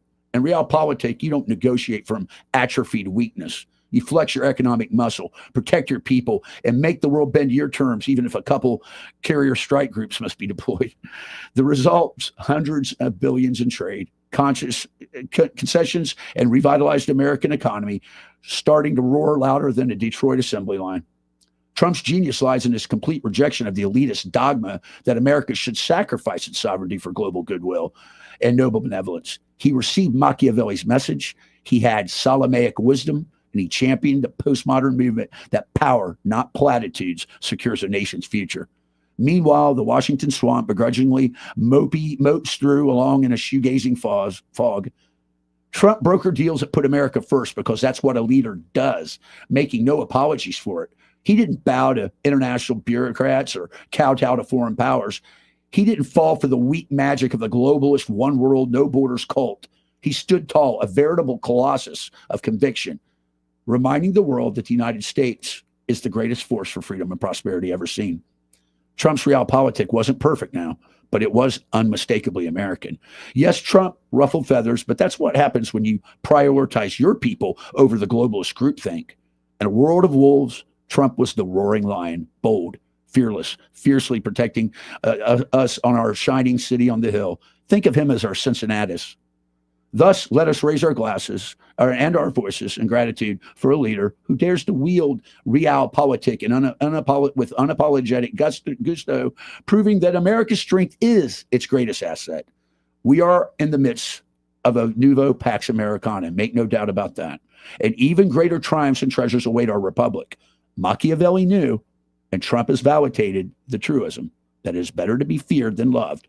And America, under Trump, will continue to be both. You're here. Well said. Well written. And, one thing for the longest time, Machiavelli is treated as the teacher of evil. Yeah. And now when you go look at, say, the founders, John Adams knew his Machiavelli, and he knew it quite well. And he wasn't the only one. And so to ever execute your ideals and see through your ideals, realize them in the world, you have to have this realpolitik, as you put it. I believe this ability, this strength, this what does he use the word? Not virtue, virtue, which is Latin or Italian for that. And essentially, it's a sort of strength and a willingness to see your ideas through, and also to accept a bit of paradox at the bottom of all this stuff. And I think sometimes people treat their liberalism or even their calls for any sort of liberty as a sort of suicide pact that we essentially have to be pacifist and surrender. And this is, I think, the managed decline of the United States, the globalists were bringing about. And part of that was a lot of them were getting rich and were just bought off on that. But a number of them, I think, really believe, no, you need to clearly signal to your allies and your enemies exactly what we're going to. What are you talking about? It would take forever. I heard Marco Rubio talking about this the other day, that it used to be like they just lifted sanctions off Syria to try to make sure that new regime actually stays a new regime and we stop the civil war there. It took months usually through the interagency process to really review, should we do this? No, we can do it now with the snap of our fingers. Amen. And it's that sort of nimble strength along with, I would say it works on trade, it works on geopolitics and many other things, is the strategic ambiguity. You don't know exactly what the guy in power is going to do. You just know he's powerful and he might do anything. I believe, Joey, you're very well said. And my thoughts are this too. So this globalist groupthink, this one world, give up your sovereignty for being a team member of the international community. That's what you do because you're the wealthiest nation. That is the way that they want you to think. And like you said, some of them actually eat that ice cream. They drink that Kool-Aid. Yeah. Some of them profiteer off of it, right? But it doesn't matter. That is a falsehood, and it leads us to nothing but disaster. And this, my friend, can be used in, my wife gets angry when I say this, all interpersonal relationships, your girlfriend, your wife, all it is foreign affairs. Alliances are struck, alliances are destroyed, things are done. And so if you use Machiavelli, Well, you might get a divorce. It might get a divorce from it. But my point is, when you are stronger, it boggles my mind that we have so many people out there, and I got blasted on this on Facebook and stuff. He's a Nazi. He's just going on. I said, look, man, what? I'm going to take you down. You journey with me like in the Christmas Carol. I'm going to take you to the past, and I'm going to show you the ghost. And let me tell you something, brother. People that when they start spouting off stuff, and when I told them go plant a tree, go protest Palestine, you don't know jack about the real world, all right? And that's the truth. So, strength. What is it too? The power of the sword is what most people understand. So. Yeah, and the beauty is, if you're strong enough, you don't necessarily even have to. You don't even have to wield it. Yep. And there is a huge, say, coalition that really also feels guilty about the United States. That everything is about atoning and redistributing for the sins of the past, as though like sins started on the national level, in 1776. Give me a break. Like, I mean, think of the Native Americans here long before any European set foot on soil. Like, they were warring with each other like crazy. Some say it goes back to Jamestown. I mean, it's the history of humanity. And I think the whole idea should be, you need the right ideals, you need the right principles. You need to be able to make the hard-nosed decisions in the midst of trying to uphold those principles. It shouldn't be a freaking suicide pact. Now, that said, I think the new Pax Americana is it's more honest. That's what the international liberal order was. And early on, after World War II, this makes sense. We are going to lower barriers, so we rebuild the Europeans and we rebuild the world. Japanese. But at a certain point, we're an old man away from that time period. We are. And Joey, you and I were talking off air. One of the reasons we find ourselves in this very asymmetric contemporary operating environment of just uncertainty is because America failed in its role when it was the unilateral power to establish the power structures, and now we are reaping its bitter benefits. But I think Trump. Well, and it's because I think everybody who was running it was sitting kind of pretty, like they're making plenty of money. No doubt about it. There's a lot of prestige to it, and what's interesting is like there were very wise people, like the whole Russia-Ukraine thing, like George Kennan himself. Yeah.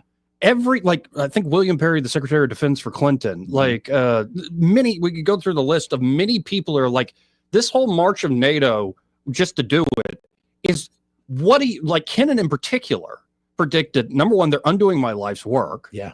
And as soon as Russia reacts to us marching closer with NATO, they're going to say, see, we should have always brought them in the first place. I was going to go back and say where we lost the war at was when we didn't involve them into NATO and training and see them as an ally and work with them. And what does that do, Joey? It helps their economy. It helps everything for them. So initially, this international liberal rules-based order is to the benefit of Americans, but say in the last decade or two, it's very much not been to the benefit of Americans. It's actually been at most Americans' expense. I mean, the folks at the top of the system here in America they're doing fine, but the everyday person, you're the one financing this whole world order. So it's much more honest to say, okay, it's not about these so-called objective rules.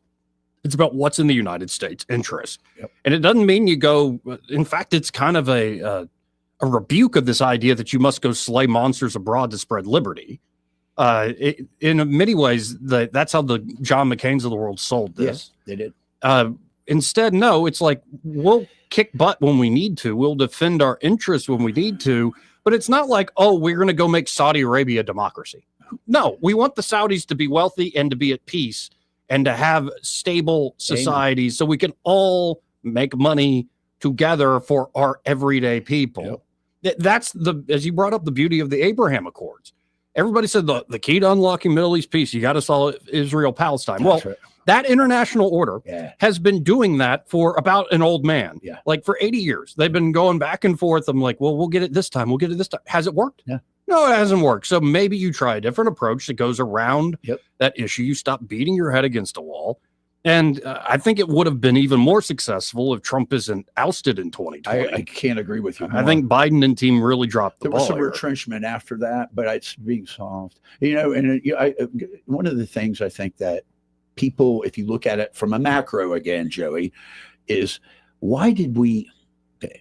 There was a point in time right after World War II that America had an export. It was called Americana. People wanted Levi's. People wanted MTV. People wanted McDonald's. Coca-Cola. Coca-Cola, right? And then now, when we tried this new revisionist that, we've got to go atone for our sins in the world and build this, and it caused so much consternation. And I mean, what is it? I mean, Churchill said it best. America will do the right thing when it's playing empire after it's exhausted every wrong option. And the thing is, we find ourselves on the precipice, Joey, of mediation. Remediation of those damages and a great, brave new. And if J.D. Vance continues, then we may be in the midst of something very global. And so when you look at the globe, what's the new Pax Americana? Well, look at, say, the 18 nations that very quickly came to the United States, said, yeah, let's renegotiate trade. Sure. And of course, it will include the English-speaking world. It's going to include the UK. It's going to include India. It's going to include Australia. I believe it will. It's going to include, well, we'll see about the Canadians.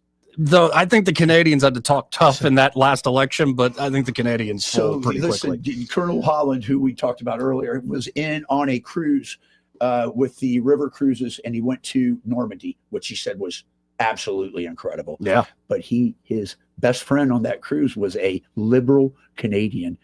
And this liberal Canadian, they paid for the free all-you-can-drink plan, which is like, I don't know, $190. So they're just getting lit up. And this Canadian goes, what the hell's wrong with your Trump? He's just trying to take over again. And Chuck had to talk him off the ledge. And you know what I told him? He should have said at the end. They exchanged their contact info. I go, you needed to tell him, you better hurry up and get your Gold Star driver's license, okay? Because it's coming real soon. And just to plant that flag. Get that real ID. I still haven't gotten the real ID. You're fine, Canada. No, yeah, Canada, come on. I'll get a passport probably before I get that thing. That's great. This part of the program brought to you by River Region Contracting, and they're at River Region Contracting. Todd Clark and the great team there ready to help you with that roof of yours. You should get a roof inspection on a regular basis. A lot of manufacturers say every 3 to 5 years, but with Alabama weather, like all these storms that have been rolling through, it's not like you're going to climb up on the roof yourself. Why not at least call up River Region Contracting and have them come on an annual basis? Why? Because their inspections are always free and their estimates are always free. And if you're getting it checked on a regular basis, you're going to find a problem before it gets way too expensive. Yeah. And they're insurance specialists. So if you're worried about dealing with that insurance company, you've been paying them for years, but sometimes you're always worried when actually pull the trigger on a claim. Yeah. How's that going to go? Well, they're, again, insurance specialists at River Region Contracting. They're not associated with any other roofing company, any other roofing contractor in the area. It's Todd Clark and that great team at River Region Contracting. Call them today, 356-8635. That's 356-8635. And be sure to tell them that Joey, the Phil on the radio, sent you. Let's go to line 1. You're on there. Who's this? My name is Cameron. Hey, Cameron, we really only do one call a day, but what's up, man? Oh, hey, no worries if you want me to wait, but I'd like to comment on that Pax Americana article that was just read. Okay, go quick. Very quickly. Notice how many times the gentleman read the names of classic strategists. Yep. Whether it was Cincinnati or anybody. I would like to add Sun Tzu because Sun Tzu's book is very thin. Absolutely.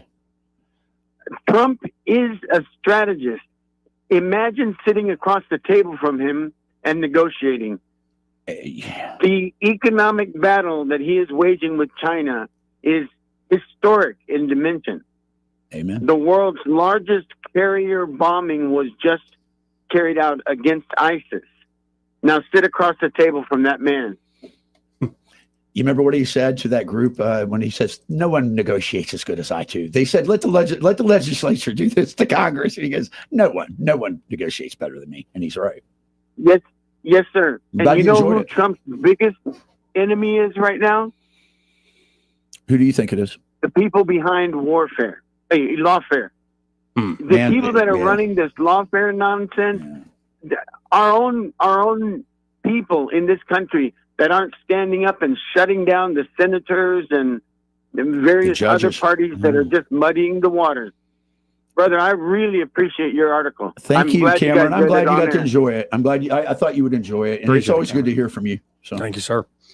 272-9228. And you're over kind of the sweet spot when you had just randos online calling you a Nazi. They call me Nazi. They said that I need to seek mental health. And I'm like, I already have. And my psychiatrist says, we've done all we can do for you. You're messed up, man. I've seen too much, don't man. shoot the place up or burn it down, okay? I've just seen too much. I can't turn it off, man. No, and that is amazing that any comment that suggests strength and the use of power in a responsible way for America's interest, your reaction is you're a Nazi. Well, what's funny, too, is when people call you a Nazi, they also use the dreaded fascist word. That's classical fascism is not Nazism. That is a National Socialist Workers Party. Get your facts straight. Get your fact. Yeah, with Franco too. And the thing is, it just it shows you the level of ignorance of some people that are programmed by just the dribble that comes out in the media, that they really don't understand the nuances and the origins of everything. So, well, and to some folks, unless we go to full-on anarcho-communism, then everything's fascist and Nazism or whatever. Yeah. I mean, y'all can live in that daydream if you like, I suppose. And honestly, I've gotten to the point where I look at all the isms, I look at all the systems too, and I go, I don't really care what you call it and what your justification might be. Now, there are certain tells, sure, like when you go full bore too much into the, say, Carl Schmitt, where violence is good. For its own sake, sort of thing. That's a Nazi thing. That's right. No, that's very different than, say, a warrior ethos. Yes, it's very different. Very different than, to put it in simple terms, the whole sheepdog idea. Yeah, but so it's aside from like all the philosophical debates and especially this banning about of the word democracy or whatever. And coming up, I'll read my op-ed. It'll come out tomorrow on Coach Tuberville. This idea that we're a Russian democracy because Tuberville's running unopposed. It's not serious. And also, I look at the democracy, so to speak, in America. And it's like, I think most people don't vote not because they're apathetic in the sense of they don't care. I think they do care about the loved ones in the country and all these things we discuss every day. But they see the system and they're like, it's corrupt. They're not incentivized. I don't have much of a choice to do it. Why? Right. My vote really doesn't matter. I get all excited for this person, and then y'all are able to just capture them and do what you were going to do anyway. And so I'm at the point of like, I don't care what the system is. I just want good leaders with good outcomes. Well, Joey, I don't want to blow up the current system. We're going to vote for somebody here in 2026 for governor, lieutenant governor, yada, yada, yada. But it's not about everybody gets excited about the election. At this point, I care about results. I agree.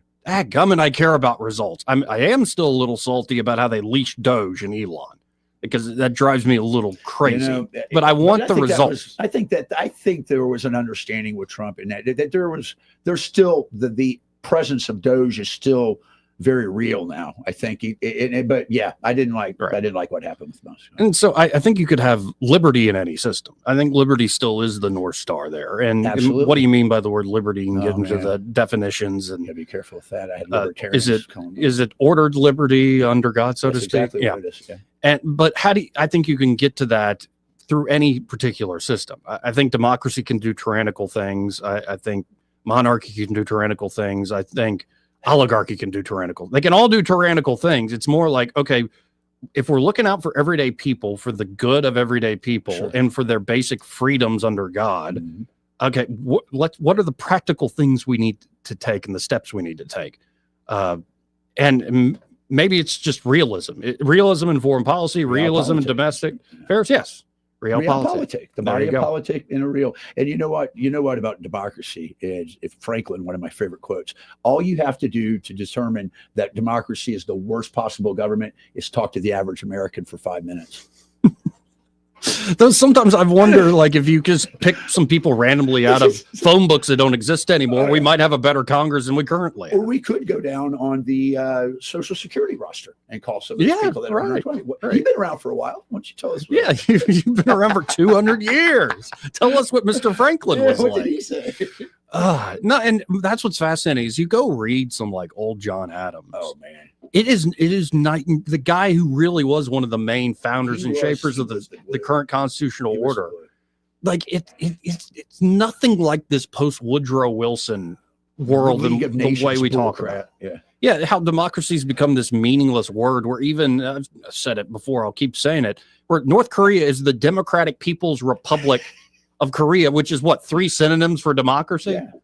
Like, come on. Everybody wants to brand democracy just means good in our world after American victory, let's say World War II.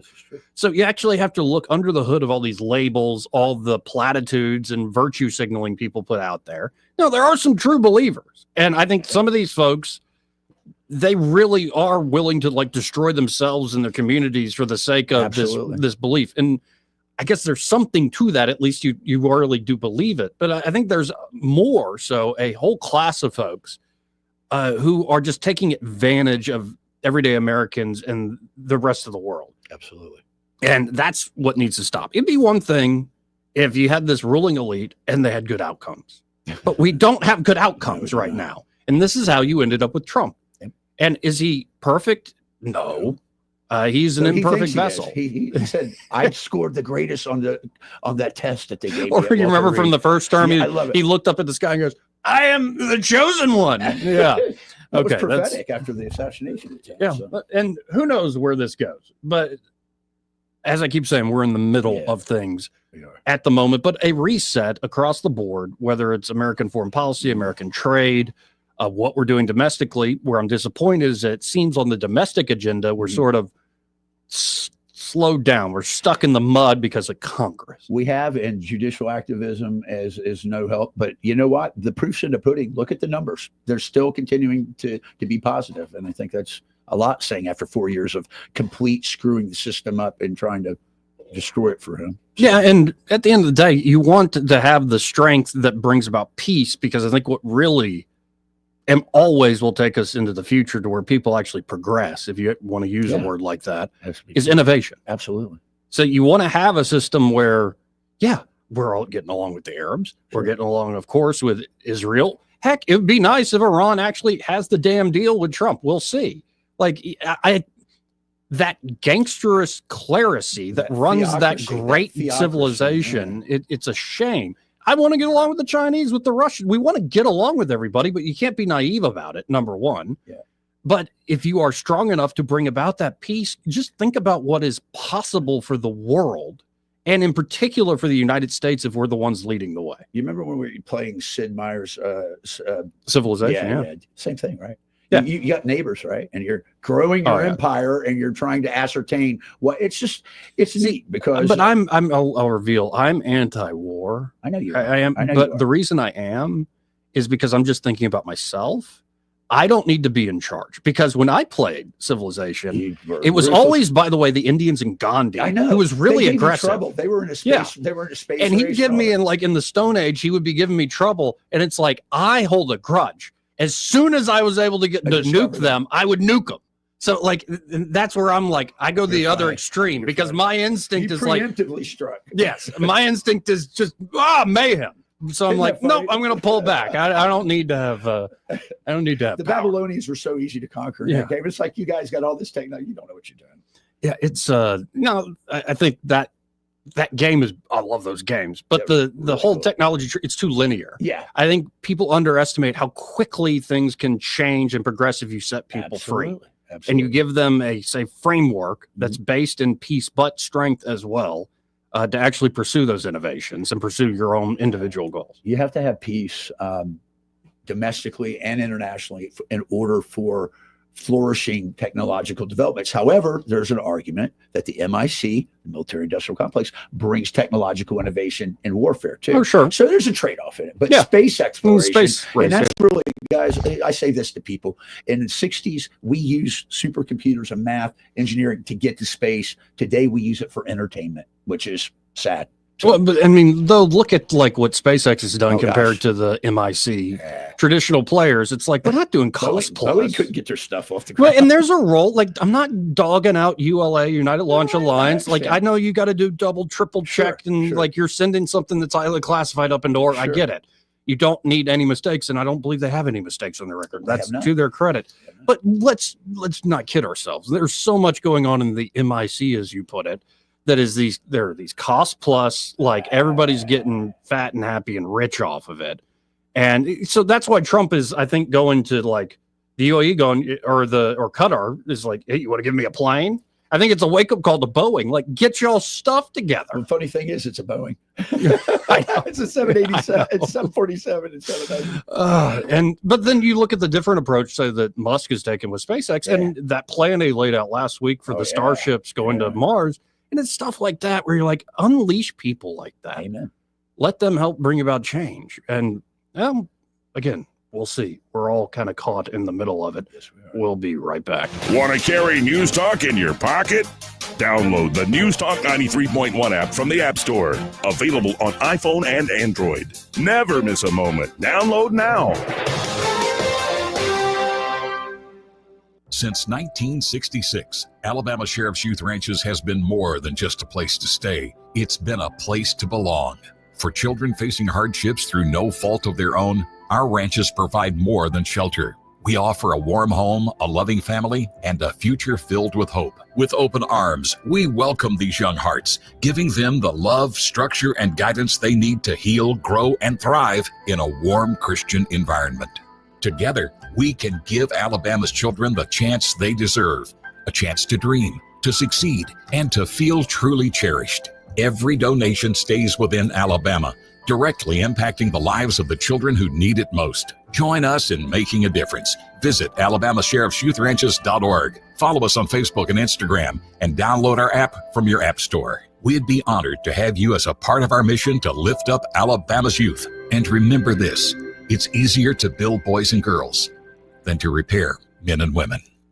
Don't you love the feeling of coming home to a clean house? Let Southern Bell's cleaning service get your home in order. Families in the River region trust Southern Bell's because they know Callan and Jesse will show up on time and believe in cleaning the old-fashioned way. They bring all their own supplies and specialize in full-service, residential, commercial, vacant properties, and construction cleanup. Estimates are always free. Call Southern Bells today at 546-0715 or follow them on Facebook at Southern Bells Cleaning River Region. Oh no, stomach issues again? Stomach issues? Who are you? Your pancreas. I could be the real reason for your diarrhea, gas, bloating, stomach pain, or loose oily stools. I thought it was my stomach. People often do, but any of these symptoms could mean having a condition called exocrine pancreatic insufficiency, or EPI. With EPI, the pancreas doesn't release enough enzymes to break down food, but EPI is manageable. Use the symptom checker on identifyepi.com and speak with your doctor. That's identifyepi.com. Sponsored by AbbVie. Are you tired of the mainstream media's biased reporting? Do you want to stay informed on the news that really matters to you? Look no further than 1819 News. At 1819 News, we bring you the latest in Alabama news, politics, sports, culture, and more. We've assembled a team of journalists with Alabama values dedicated to the truth and the truth alone. Visit us at 1819news.com today. That's 1819news.com. Subscribe to our newsletter. Honest News, Alabama Values. This hour of news and views is brought to you by our good friends at Alabama Home Mortgage. Alabama Home Mortgage, 567-4223. Visit them on the web at myalabamahomemortgage.com. NMLS number 1586368, an equal housing lender. Hello, everyone. Robbie Pelt with Capital City Roofing. If you think about it, your home is your biggest investment in life. Your roof covers your home, so why jeopardize your biggest investment on a roofer you don't know anything about when you can deal with a reputable roofing company like Capital City Roofing? We have an A+ Better Business rating and the best manufacturers and workmanship warranties available. We do all residential and commercial roofing applications that are certified through the manufacturer to ensure you get the best material and workmanship money can buy. We also have your project in our best interest before and after construction has been done. Don't hesitate to call us if you have any roofing issues or questions. We will match any of our competitors' price and give you the same great workmanship warranty. We also give free estimates. Give us a call today and let us show you the difference. 277-3311. That's 277-3311. Or you can check us out on the web at www.capitalcityroofing.com. Capital City Roofing. We capitalize the roofing industry. Rich Thomas Weather, brought to you by Clark Heating, Air, and Plumbing. Hey, this is Robbie Clark. Stay cool with a spring tune-up with Clark Heating, Air, and Plumbing. Don't wait. Schedule today. Give us a call at 334-277-2125. Alabama certification number 09098. Rich Thomas Weather. Well, hi, everybody. The first few days of June looking pretty good with sunshine today, still tolerable humidity, high temperature in the upper 80s. Tonight, clear skies, not quite as cool. Overnight low temperature in the mid-60s. Now, tomorrow we start to heat up with a high temperature in the lower 90s, not only tomorrow, but also Wednesday. Lots of sunshine. Widely scattered showers return to the forecast by Thursday afternoon, but a better chance of showers and storms on Friday and Saturday. From the Blue Water Weather Center, this is Rich Thomas. Budget Floors and More is your low price leader for everything you need for flooring and DIY flooring installation supplies. For the best prices on luxury vinyl plank, carpet, ceramic tile, flooring installation supplies, and more, shop Budget Floors and More, Hunter Lane across from Del Rey to Publix. Trustworthy, accurate, immediate. Carrying your voice across the river region. News Talk 93.1 FM WACV.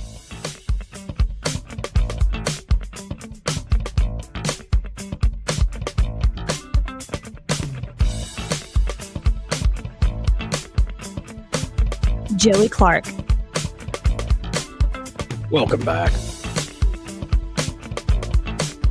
If you didn't already know, this entire hour brought to you by Alabama Home Mortgage. Great folks there ready to help you out, whether you're looking to purchase a home or refinance that current home. You know, given all the different competing headlines nationally and internationally, don't make big economic decisions that pertains to you and your own home, your own economy, based on those headlines. Go talk to true pros like Kim and Madeline there at Alabama Home Mortgage. And the beautiful thing is they also specialize in helping veterans. They have veterans in their blood, and they study up to where they know the latest with the VA home loan programs. And I've been shocked that, you know, there are a lot of veterans, they dealt with some like big bank and they were told, no, you don't qualify. No, the bank just didn't want to do it. That's right. They weren't set up to do it. And there are a lot of veterans saying, well, I already used it. Or no, it's not a one and done. No, guys, if you're under any sort of idea that, no, I don't qualify. No, these are benefits you earn through your service. Call up Alabama Home Mortgage today. And by the way, it's the best deal in town. Oh, yeah. If you're a veteran, you're not taking advantage of these programs, you're leaving money on the like table. Quick turnaround. Yeah. Lightning fast turnaround. Yeah, it's not like the medical system at the VA. It's more, no, they've got it pretty quick to where it's like a 2-week turnaround. Yeah. So again, whether you're looking to purchase a home or refinance that current home, call up Kim and Madeline today at 567-4223. That's 567-4223. Or you can always apply online at myalabamahomemortgage.com. There is a difference in mortgage companies like Kim Williams and Madeline Cannon. Prove that to you today. NMLS number 1586368, an equal housing lender. Now, I was mentioning all this innovation. Yeah. And I will say innovation, technology, it's a neutral thing. It can be used for good or for evil. And the one that probably is most prone to be used for evil is this rising AI revolution. It could also create abundance like we've never seen and solutions like we've never seen. It could be an amazing thing, but you better believe there are folks ready to use it for evil and control. So they just had a conference. I don't know if you know this, last week. No, not this previous week, the week before, Thursday, Friday, the U.S. Air Force had it down at the Renaissance for AI, and they brought in the AI design teams. And one of my good friends works over at Gunner, and he works with AI stuff. And he said, he walked out, and he is really he's a great dude. He goes, I'm really worried about where we're headed. He said, He said that a question was posed to the team there at this conference. And he said, is there ever a case where AI is not the right solution or the improper solution? And they basically, and someone tossed out the lethality of it in terms of weapons and stuff. And they try to just poo-poo that away. And it's, look, follow the dollar, Joey. It's all about where the dollar's going to take us. AI will be exploited. You know it's going to be exploited. Yeah, when people look at the stock market and goes, what does Palantir do? Listen, Palantir. Listen, I've told you I was going to call Scott and the gang. They were talking about Palantir. They were talking about how databases, I go, they know everybody you've talked to, and they can do Nexus checks on you everywhere. Yeah. It's amazing. Oh, the tech is incredible. One thing I worry about is you let certain systems become autonomous without humans in the kill chain, so to speak. Now, it might be the case like, hey, you want to send a drone swarm, it's going to be better to let the AI actually operate those things in a human in real time. Agreed. But you better need a human with a kill switch on those things and full control of these things. Yeah, kill switch engaged. That's like a huge thing. Another big guardrail was being talked about last week is these AI systems need to be their logic, their thinking needs to be in a language we understand. Absolutely. Or else, because they've already tried to do it, create their own language, and we have no clue what they're saying to one another. That's a big problem. Like, there's so many of these little big problems right around the corner. Sentient? Is it sentient? Of course. I mean, if it's trying to recreate itself. And of all people, Fetterman. John Fetterman actually asked a damn good question on this. And he's got a sweatshirt on. Yeah, bringing the hoodie back. He dressed up, but he dressed up a little bit. Well, you know, he's besties for the resties with the Brits, with Wesley and Katie. I did not know. Yeah, they got him a jersey. Brits almost Rhino. That's what some people say. I have my differences with Katie, but I do too. Sometimes the hate that comes out on social media, I'm ridiculous. Like, interesting. But let's listen in. Fetterman actually asked Sam Altman of OpenAI a pretty good question here. A highlight recently, I know the work that you've done. You're really one of the people that are moving AI. And now it's an opportunity. I was excited to meet you. And now people ask me, it's like, if you're going to talk about AI, and now I get to ask you. I mean, like the expert. Some people are worried about AI or whatever, and I'm like, what about the singularity? So the people like that, if you would address that, please. Thank you, Senator, for the kind words and for normalizing hoodies in more spaces. I love to see that. I am incredibly excited about the rate of progress, but I also am cautious and I would say, I don't know, I feel small next to it or something. I think this is beyond something that we all fully yet understand where it's going to go. This is, I believe, among the biggest, maybe it'll try to be the biggest technological revolutions humanity will have ever produced.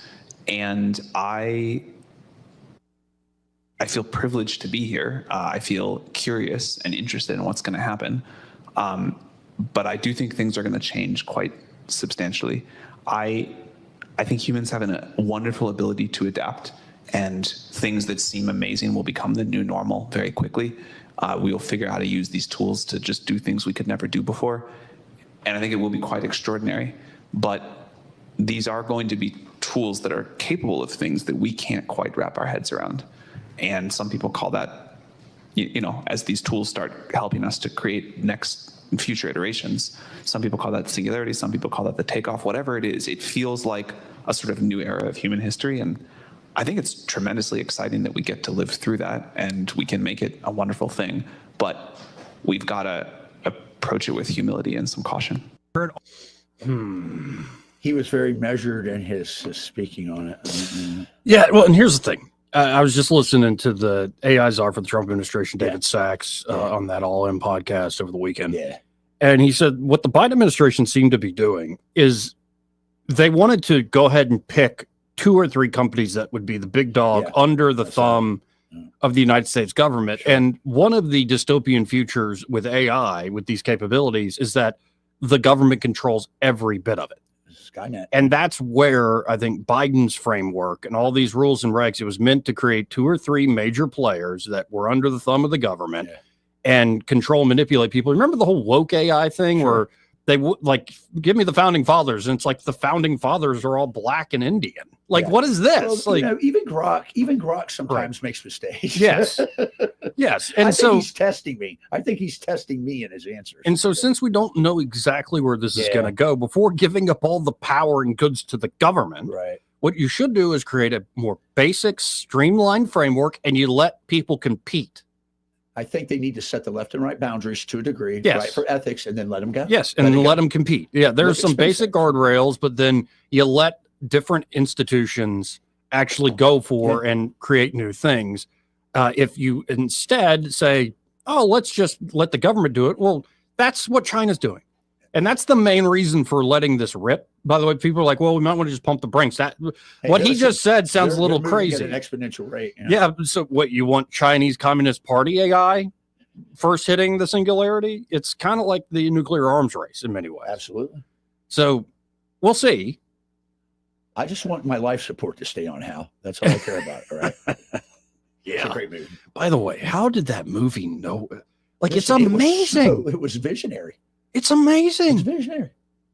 like especially with the recent news that came out that one of the Chat GPT models, the guy, Sam Altman runs that company, was creating like code to not shut off, to like just being disobedient, saying I'm not shutting down. And there's got to be a programming piece in there of that puzzle that gives it that ability to be defiant, if you will. Right. So, well, and it's just like we'll see. I know more the populist wing, like a Steve Bannon type, is like hell no to all this. But I think Steve, it's coming at an exponential the cat's rate. out of the bag. Nothing you can do. Yeah. Right. But how about this quick break? Hopefully we'll have Michael Cohen from Cohen's Electronics and Appliances on the other side. He may not know whether he's coming or going, but whether you're going to work or coming home, Greg Budell is there. Mornings, 6 till 9, and afternoons, 3 till 6. Only on News Talk 93.1 FM, WACV. This is your roving reporter, and today I am talking with an elk. Hey man, Mr. Elk, I was just wondering, what do elk do to take care of their money? Well, like most smart folks, we call David Ernest. You mean Alabama's most favorite asset preservationist? That's him, man. We call him up at 334-279-7431 or 205-479-0839. I see. Yes, he is our preferred money man. The money man with the money plan. You've been paying attention. Well, could you give us those numbers one more time? 334-279-7431 or 205-479-0839. And I just want to try to give you a heads up, man. Oh, what's that? I'm not an elk. Not an elk, huh? Well, then, pray tell, what are you? Knights of Columbus. I am not even going to make a comment. Well, the baby liked it. Hi, I'm Allison Chandley, account executive with Blue Water Broadcasting. Why should you advertise with us? Nearly 90% of people in our area listen to local radio stations more than 14 hours every week. Blue Water is the most listened to group in Central Alabama. Put our stations to work for your business. Contact me, Allison Chandley, by going to bluewaterbroadcasting.com to find out more. Blue Water Broadcasting, local folks helping local business. This hour of news and views is brought to you by our good friends at Alabama Home Mortgage. Alabama Home Mortgage, 567-4223. Visit them on the web at myalabamahomemortgage.com. NMLS number 1586368. An equal housing lender. All the headlines the mainstream media won't touch. Your News Talk station. News Talk 93.1 FM, WACV.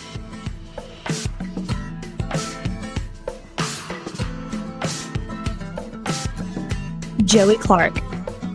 Welcome back. Let's go right to the phones and talk to Michael Cohen from Cohen's Electronics and Appliances. Hey, Michael, how you doing? Hey, I'm doing great. How are you? Oh, life is good. I don't know what Eddie's up to today. I think he's avoiding you again. I think so too. I'm sorry. I think it must be me, not you. I'm sorry you get me, Michael. I'm such we have Troy Carrico here, such a poor version of Eddie. I really am. But I take that as a compliment though too. Okay. Always a good day to beat up on Eddie when he's not here. Yeah. What's the score there today, Well, Cohen? that's right. Hold on one second. All right. So much. Thank you. Last name? Cohen. That's what I was thinking. Have a good day. Thank you. So, anyway, it's 21 to zip. All right. Just got in 3 nice Sony TVs. Wow. Just helped the guy unload them off the truck. And, Michael Jackson's running. Yeah. So, anyway, how are y'all? Oh, life is good. We've been covering all sorts of stuff from foreign policy and the economy and AI revolution ongoing. What are the upsides, downsides to all that? Are you seeing like more and more AI stuff being implemented into y'all's electronic side, or heck, even the appliance side? I think so. Well, I mean, AI is kind of incorporated into so many things that are electronic, where they try to learn, washing machines try to learn the cycles that you try to choose. Cool. Same thing happens with your TV. All of these streaming services are saying, do you want to watch this movie or do you want to watch this movie? We think you'll like it because blah, blah. So there's a lot of AI. I wish they figure out how to incorporate them better with red lights so they would know when there's nobody there. That's a great idea. I thought that we passed that bridge, but evidently not. You know, Michael, you're saying that because your business is right off of Eastern Boulevard and you deal with the lights there. Yeah, but it doesn't matter if it's on Ray Thornton. There's at 4:30 in the morning, that light is still changing, and there's not a person inside. Well, I really encourage folks to get by there. I mean, they can always shop at thinkcohens.com, but especially with these newest products y'all are bringing in, like the big new TVs, or maybe folks want to check out a massage chair or need a new washer dryer unit, or grilling season. More and more folks grilling outdoors right now. Y'all got it all. And, it's one thing to see the product online, but like to actually talk to a great person there at Cohen's, understand the service that makes a difference, and get your hands on these products. See them with your own eyes in person makes all the difference. And folks, you can always stop by the Boulevard here in Montgomery, 2515 Eastern Boulevard in Montgomery. I believe y'all are open 9 to 6 Monday through Friday, 9 to 4 on Saturday. So still the hours. That's right. And the other thing is, you talk about our salespeople, they've all been here at least 15 years. Amazing. So, beautiful. If they sold you a washer 6 months ago and you need a refrigerator, you're probably going to ask for the guy again. So if he tells you some trash, he's there to face you again. So, they've got a bigger incentive to make sure that they're on the up and up, because it'll catch up to them. Oh, it really is. We're not like a big box store that they get rotated into lumber or something. Well, and it's a family-owned and operated business, but it's also a family. Like, it is cool how many folks you have working there that have, been there for over a decade. And so it's the same team, and it's a good culture you built there, and it really does make the difference. And folks, you got to check them out. If you haven't used Cohen's, I don't know where you've been. You got to get by there today. And I appreciate it. Hopefully Eddie will be back on Wednesday, so you can give him a hard time. One time we had some Eddie Baders at work too. You never knew when they were going to show up. No. Well, anyway, y'all have a good day. Come see us. Let us help you make the right choice. Appreciate it, Michael. And, folks, if you're wondering where Eddie is today, always be closing. That's where he is. Always he sold my friend's place, right? Oh, that's awesome. Yeah, the place out in Lenahatchee, the one that we talked about. I know he was working on it. That's awesome. A cash custer from Washington State. All right. So big deal. Yeah. Nice. Hopefully he'll give me a kickback for that. There are certain things you shouldn't say on air. Well, I'm just saying that my friend said I specifically picked Eddie after watching your show and knowing he was doing it. So I'm joking. Eddie, if you're listening, I'm kidding. Final hour coming up. Broadcasting from the Riverside Chevrolet Master Control Center, this is WACV Cusada, News Talk 93.1 FM. When it's Chevy, it's Riverside. With SRN News, I'm John Scott. The FBI says the man charged in the attack in Boulder, Colorado, that left 8 people injured, told police he planned it for a year and specifically targeted what he described as the Zionist group. An FBI affidavit says Mohammed Solomon confessed to the attack after being taken into custody Sunday and told police he would do it again.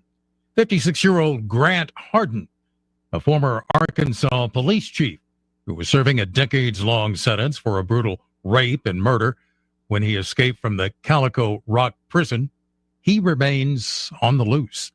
1,024 confirmed U.S. measles cases as of Friday. Texas still accounts for the vast majority, but is showing some signs of slowing. On Wall Street, the Dow is down 54 points. This is SRN News.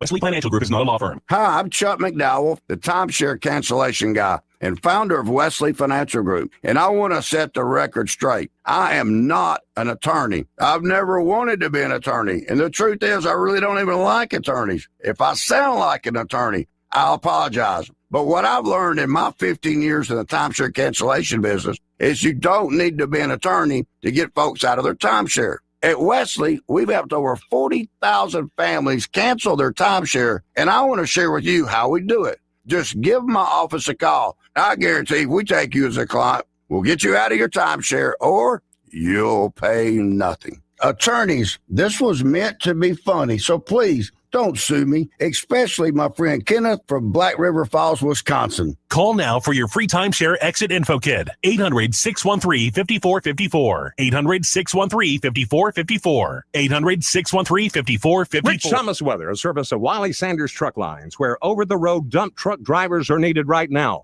Home twice a week and every weekend, must leave early on Sunday with Blue Cross Blue Shield. Call them now at 855-777-9785. Rich Thomas Weather. Well, hi, everybody. The first few days of June looking pretty good with sunshine today, still tolerable humidity, high temperature in the upper 80s.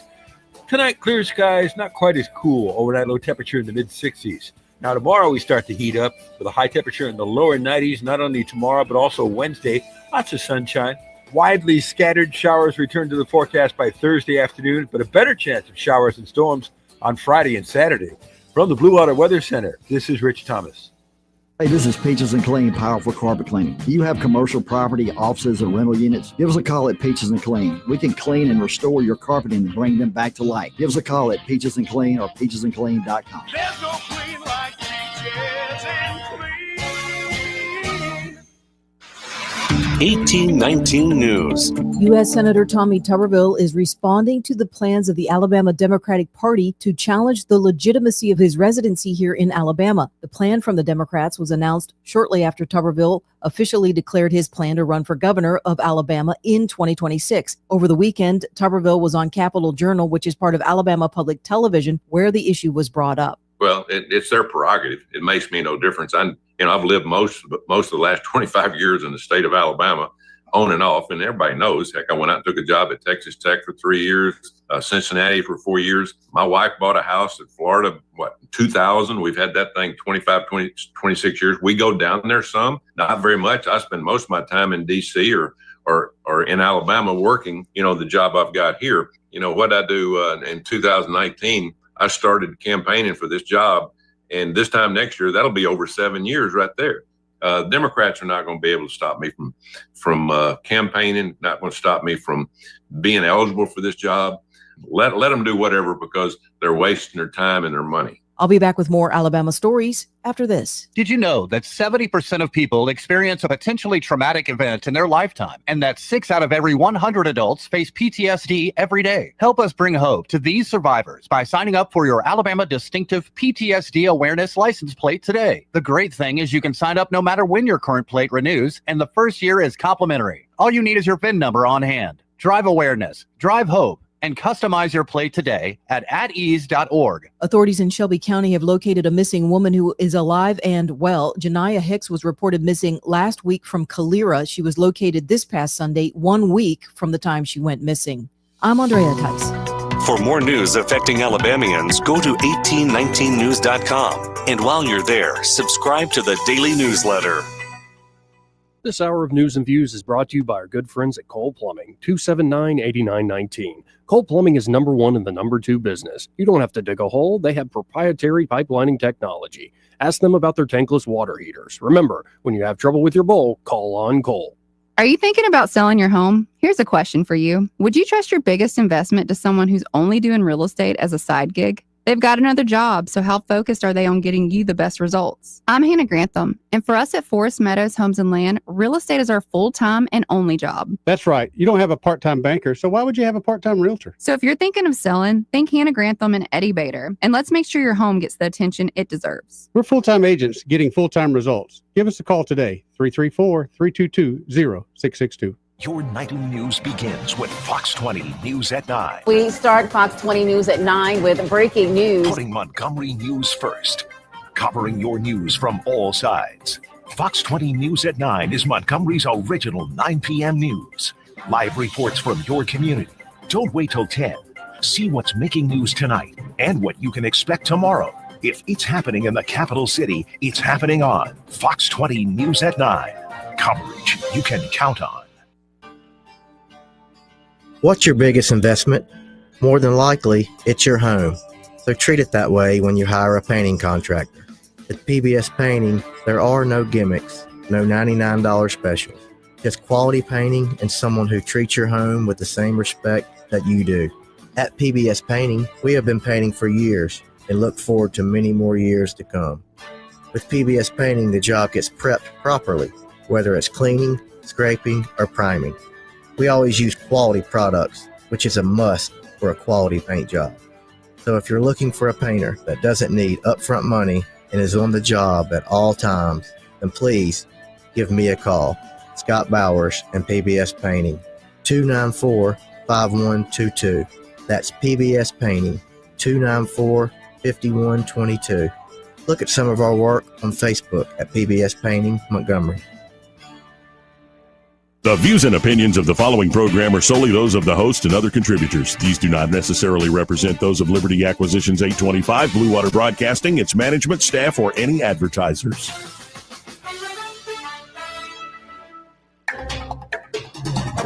It's time for Montgomery's conversational radio show. It's news and views on News Talk 93.1 FM. To join the conversation, call 272-9228.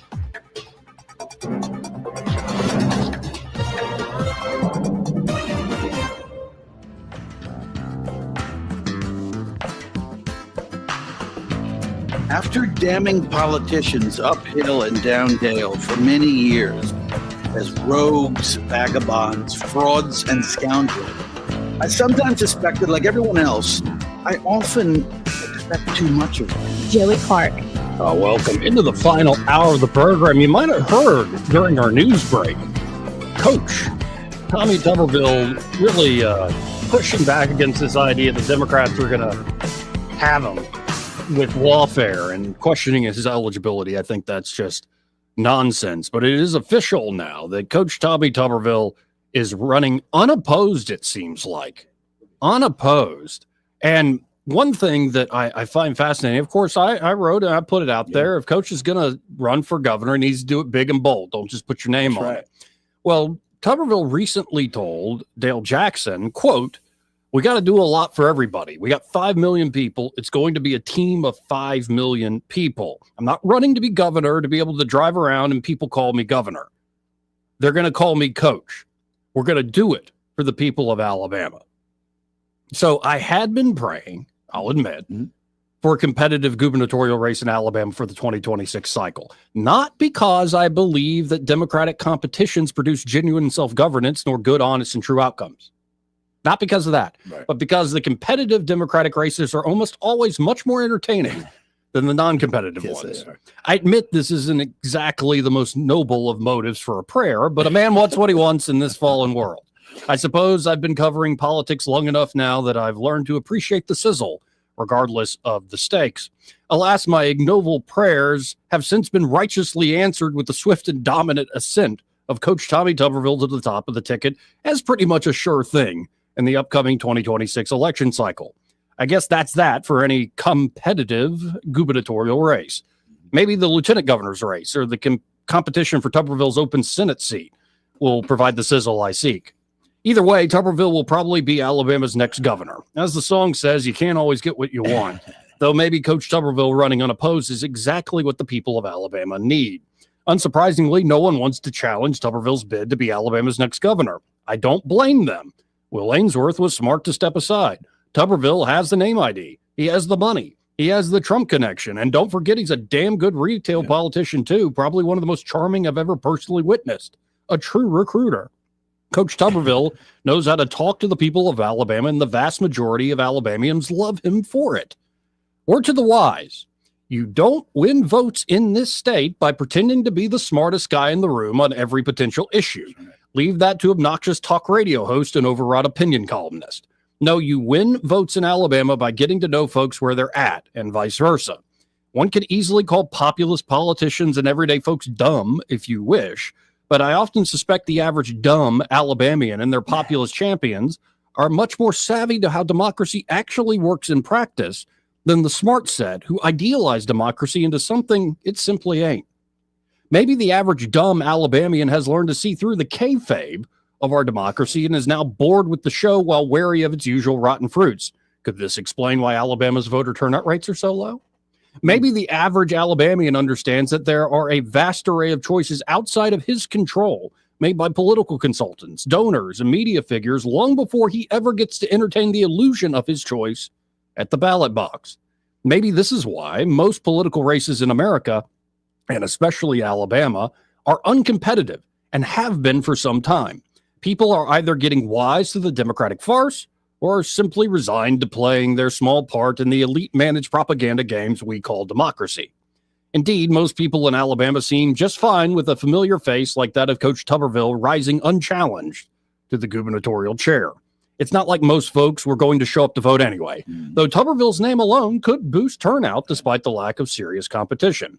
Now, some from Alabama's smart set say Tuberville running unopposed makes Alabama's democracy essentially Russian, which is like bad or something. Who knew that the popularity of a former football coach and sitting United States senator could be so dangerous as to Russify democracy in the heart of Dixie? Putin is smiling. Pass the vodka. The kombucha. But Americans need not look overseas to autocratic foreign lands to find a lack of democratic competition. They can just look at America. American democracy has always provided the illusion of choice to the average man without giving him much say-so whatsoever in how he is actually governed. Alabama has always trended to being a one-party state, too. Once Democrat, now Republican. Yeah. I guess that's how God made us. It's homegrown. That said, maybe an uncompetitive governor's race could allow for better governance in Alabama, contrary to the expectations of true believers in democracy. But that all depends on what Coach decides to do with his open lane during the campaign and then the governor's office. Instead of having to waste his time and money on the campaign trail putting on a competitive show, maybe Coach can use his time and money traveling this great state to build a common sense Alabama First governing coalition. One with a shared vision where all 5 million Alabamians feel like they're on the same team. Now, that's a big task I'm giving there to Tuberville. That'll come out tomorrow at 1819news.com. But I do think there's an open lane here for him. Like, instead of having to do the attack ads and the back and forth and the fake TV debates, when's the last time a TV debate swayed anybody? Other than maybe Trump in 2015. Only Rosie O'Donnell. Like, those were amazing. But that was Trump not playing by the rules of television debates. I agreed. You know, Rand Paul said I didn't hit him on his looks, and I'm telling you, there's a lot there. My God. These Trumpisms are great. Oh, there's so much there. Jeb is a waste. Jeb is a mess. Jeb is a big, fat mistake. If you're Jeb Bush, how do you respond? Like the fat shot, you remember he tells his friend, he goes, it ain't working. It's not working. It's not working. So, but when's the last time a television debate really swayed somebody? No. What, all this? No. So here's the deal. Coach is popular. Yeah. Most people are like, yeah, I'll go with that guy. Most people that would have to spend the money and pay the political consultants and yada, yada, yada, go on the media tours are like, yeah, the battle's already lost. Right, absolutely. So maybe, just maybe, this allows Tuberville to take the time in this next, year and a half? To actually write a little less than that. Yeah, to actually build this coalition up. And this could be in public. Like, you just go to different forums and you really let people get to know you. You share your vision, and behind the scenes, you're already starting to work with the team you're putting together in the governor's office and the people you are going to work with as your point people in the legislature. Like, you could just start governing now, Coach, essentially. I think before you actually assume office. The problem I think that he faces, and you know this as well as anyone, Joey, is the established power brokers in his state, the Alabama Powers, the ALEA, the Alphas, all them they have. So can he synergize with them and do greater? And I think that I have hope that maybe he will. So, I mean, we'll see. It's a long road ahead. Now, the real race might very well be Lieutenant Governor. Rick Pate officially launches his campaign for Lieutenant Governor, and he's a very popular guy, having been Commissioner of Agriculture and Industry for so long. Also, Wes Allen, who's the current Secretary of State, jumping in there. We'll see. You might get some competitive races down the ballot. I hear that the estimated cost on that campaign is pretty high, believe it or not. It's like, I'm talking several millions of dollars to win that thing. So, but again, what I was saying is stay in the Senate, Coach, unless you're going to do it big and bold. From what I'm hearing so far, it sounds like he does want to go big and bold. It does sound like he wants to, in terms of the AEA, expand school choice. I hope so. And if you're popular enough and you didn't have to come up through the system, that's the thing. Kay Ivey had to come up through the system. She's already tainted by the time she got right. here. So many of these folks had to come up through the system, through the legislature, or they ran for statewide office elsewhere. Tuberville has the advantage of he didn't have to be part of this thing. In that regard, but in a good way. So, but that has downsides, but it also gives him certain advantages. And if he is popular and willing to essentially make deals, here's the coalition. And this, again, is a dance of public and private. And I think the guy, have you seen him in action on the campaign trail, like with people? Yeah, the guy can talk to anybody. He's very good. That recruiter definitely comes out in him. So we'll see. And again, I know there are a lot of eggheads who are like, but he didn't know the three branches of government. You know, it's like, okay, so little gotcha trivia is really what makes a difference here. Do you have your pocket constitution with you right now, Joey? No. To give up your American card. Okay. Take it. What good is it giving me? I'm going to do my don't get me to do my Frozen. I didn't want it anyway. Let's go to line one. You're on there. Who's this? This is Miss Forever Young, and I'm calling to tell you guys that you guys have a great show going on. Well, thank you. Who is this? This is Miss Forever Young. Oh yeah, when you're with me, I make you old fast, don't I? What's up, Rose? Well, I think something's wrong with y'all sound. Why? Can't hear anything. It's probably our internet. It's probably our internet at the house. But you guys make a good team. I know Eddie's not there. You guys all three make a great team. I just wanted to tell you guys that. Well, thank you. I appreciate it. Not so much Eddie. I like when he's gone. I'm joking. Hey. I'm joking. Thanks, Robin. Well, you guys all bring something different to the table, and I just think you guys do a good job. I just wanted to call and tell you guys that. Thank you, Robin. Okay. Bye, guys. Have a good one. That's your lovely wife there? Yes, it is. And you know what's funny is, listen, Joey, we were without internet again for 6 days. Damn. Listen, where I live at in South Montgomery County, right on the Lowndes border, the only thing I could get outside of Starlink, which I was going to get, but I'm not because I got fiber optic finally that's been laid for the last 15 years at that house. It's been triple wire DSL, Joey. Triple wire DSL. And it goes out. I mean, if the wind blows, it goes You thinking out. about Starlink? I was, but guess what? Moncrief just laid a fiber optic cable. Oh, there you go. So now I'm going to go fiber. But there you go. And you think about it. 2026, we will have a new state house. Yeah, it won't be that old moldy building that you got to know this past session. Really is a gross old building. It is gross, and it's so convoluted with rooms. Yeah, it's the old transportation department. It's not built for like a great gathering of folks where you feel at home. You wouldn't want to show it off to other states. No. So we'll have a new state house in 2026 up and running. You could get a new governor in there. It could very well be the legislature starts to sort themselves out a little more. With Tuberville raising the amount of money, that's how you build a coalition, by the way, where you're not spending against an opponent. You have plenty of money that can pick folks up or push folks down. It gives you a carrot and a stick option. And if he leans into, we need to do it right, we need to do it fast, things like infrastructure. Yeah. Let's emphasize it. Or like at the beginning of next session, this commission on blockchain, on Bitcoin and other blockchain technologies, they have their report is due. You hit the ground running with that. And so you build that infrastructure, you embrace new technologies. In infrastructure, we can mean laying down internet infrastructure, but also the infrastructure that's needed. You take Ainsworth's idea of this widening the widening 65 or the port of Mobile being dredged on a regular basis, And, we'll see where Tuberville comes down on certain issues. When he's asked about lottery, he says that's going to be something the legislature has to work on. But he made it clear we're going to do it right. I've talked to a lot of people up here in D.C., former governors that did this in their states. You cannot, the money stays here. Not let whoever's running that thing take the money and run. That's right. So he's, I think, bringing a lot of common sense. And I don't know Tommy Tuberville very well. Gotten to know him a little bit. And my sense of the guy is his leadership style is actually much more to listen than it is to bark orders at people. I agree. I think as a former coach, he takes in all the input from his assistants and or constituents, and then probably just makes the best decision as a delegate. So, But as the campaign goes on, what I'm looking for, and eventually he's talked to Jeff Poore and Dale Jackson and Todd Stacey recently over their Capitol.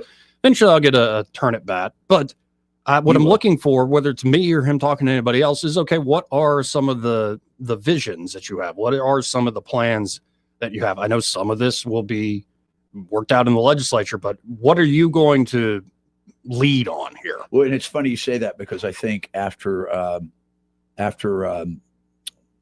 I call her Air Governor leaves. I don't know. You can't say anything nice, Jerry. Yeah, I know. But what I was going to say is that there's I believe, based on my experience with the legislature this year and what's coming up in 2026, that you're going to see a change in a lot of faces. I think a lot of political capital was burnt under Ivey to get certain things pushed through, and it's going to come at a cost with the upcoming election. So Tommy may have a very favorable legislature coming in. Yes, absolutely. By the way, I can't let this pass. Did you see Ivy's putting a statement, putting people on the new revamped board? Listen, the Admiral is currently at Fort Sam Houston today, and it bothered him a great deal. And what even bothered him more was her fake lip service to Memorial Day with all of her canned stuff she put out. I'm sorry, but that person does not care about veterans one iota, and that's a puppet. She has a new puppet on the cabinet. You know what's funny? When Tommy Tuberville gets to governor, I bet he's going to reappoint Admiral Kit Davis. Interesting. Well, this is what I mean by the coalition building in public and behind the scenes. We shall see. It's a long way. But I guess my advice would be to him, act like you're already governor. Yeah. Not in an obnoxious way in public. At that level, you need to be a little diplomatic. Don't be knocking K too much and knocking people, but already act like you're doing the job to get the ball rolling. So you already have that momentum when he has this year of pre-planning, sort of kind of like Trump having Project 2025, having all these things in place when he hits the ground running. So, yeah, I'm with you. Now, of course, that leaves the open Senate seat. And I'm reading here, this is from Jeff Poore at 1890news.com. Last week, Washington, D.C.-based Semaphore, Shelby Talcott, and Burgess Everett offered Auburn-headed basketball coach Bruce Pearl as a potential candidate for United States Senate in Alabama. Pearl's prospective candidacy would be for next year's U.S. Senate election for the seat currently held by Tuberville. While the likelihood of such a bid is uncertain, multiple sources familiar with the possibility tell 1890 News that Pearl is being recruited by high-profile Alabama Republicans as a potential candidate. I wonder who those people are. I have some ideas. Maybe Senator Brett. I think Katie's probably involved in that. She's probably part of that. You know, it's funny though. Certain other members of Congress. Absolutely. You know what's funny about Bruce is he is unabashed pro-Israel, and I think that appeals to some elements. Oh, I think that appeals greatly here in the great state of Alabama. Maybe not other parts of the country. What will you do though if he does? What will you do? I mean, you have to go find another Bruce Pearl. That's not easy. But Pearl I'm adding wisely. Pearl has not publicly commented on a potential foray into politics. However, a Bruce Pearl Republican U.S. Senate campaign would come with hurdles to become official. Sure. According to publicly available Federal Elections Commission data, Pearl gave to two Democrat candidates during the 24 election. Of course he did. He gave $1,000 to U.S. Representative Don Davis of North Carolina. And he also gave $1,000 to the committee to elect Shamari Figures through AIPAC. Well, Auburn falls under that district. Figures defeated Republican Caroline Dobson last November. Yeah. Well, if he gave it, I guess it's through. How do you do it through AIPAC? I don't know. There's a lot of ways to do it. But Alabama Republican Party bylaws restrict ballot access for candidates who have financially contributed to candidates of another political party for a period of 6 years. This is right. However, the bylaws also provide a process for waiving the rules for candidates. And Jeff Poore here quotes the entire rule. which I'm not going to sit here and read. I saw it. It's laborious. Well, what did you do today on the air? I read the bylaws from the Republican Party. That rip-roaring good time. Put a rusty fork in my eye. But as of May 19th, candidates participating in the 2026 primary election were able to begin soliciting and accepting contributions. Yep. Party qualifying for candidates is set for later this year. Thus far, Attorney General Steve Marshall and former Navy SEAL Jarrett Hudson have officially announced their intention to seek the party's nomination for the U.S. Senate. Do you know Jarrett Hudson? I do.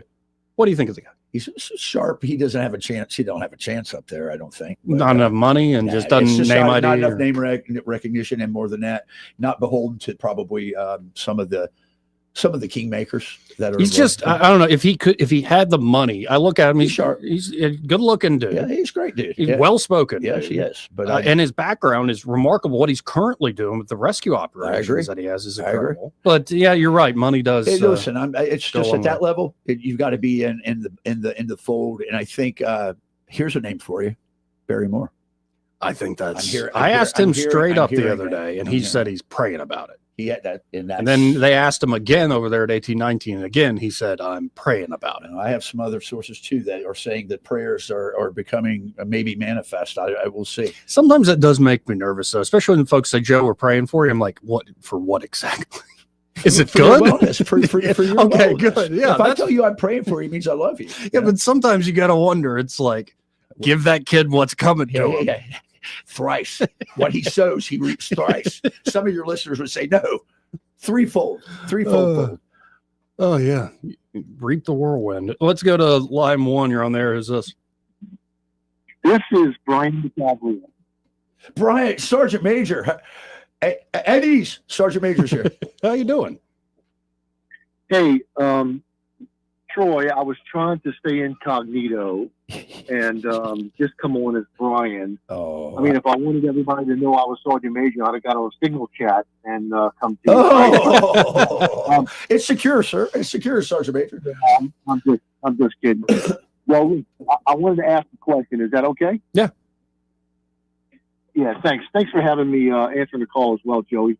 So if I missed this earlier in y'all's dialogue, I apologize, but I wanted to throw in the plug since we're talking about elections and appointments that I think regardless of the next governor is, and I'm not sure who the front runner, or we certainly know who the heavyweight is, I believe an effort should be made that the governor makes a change with the Alabama Department of Veterans Affairs and finds a new commissioner. And yeah, I say that because I'm comparing to the work that former Commissioner Kent Davis has done for Alabama veterans compared to the new one now.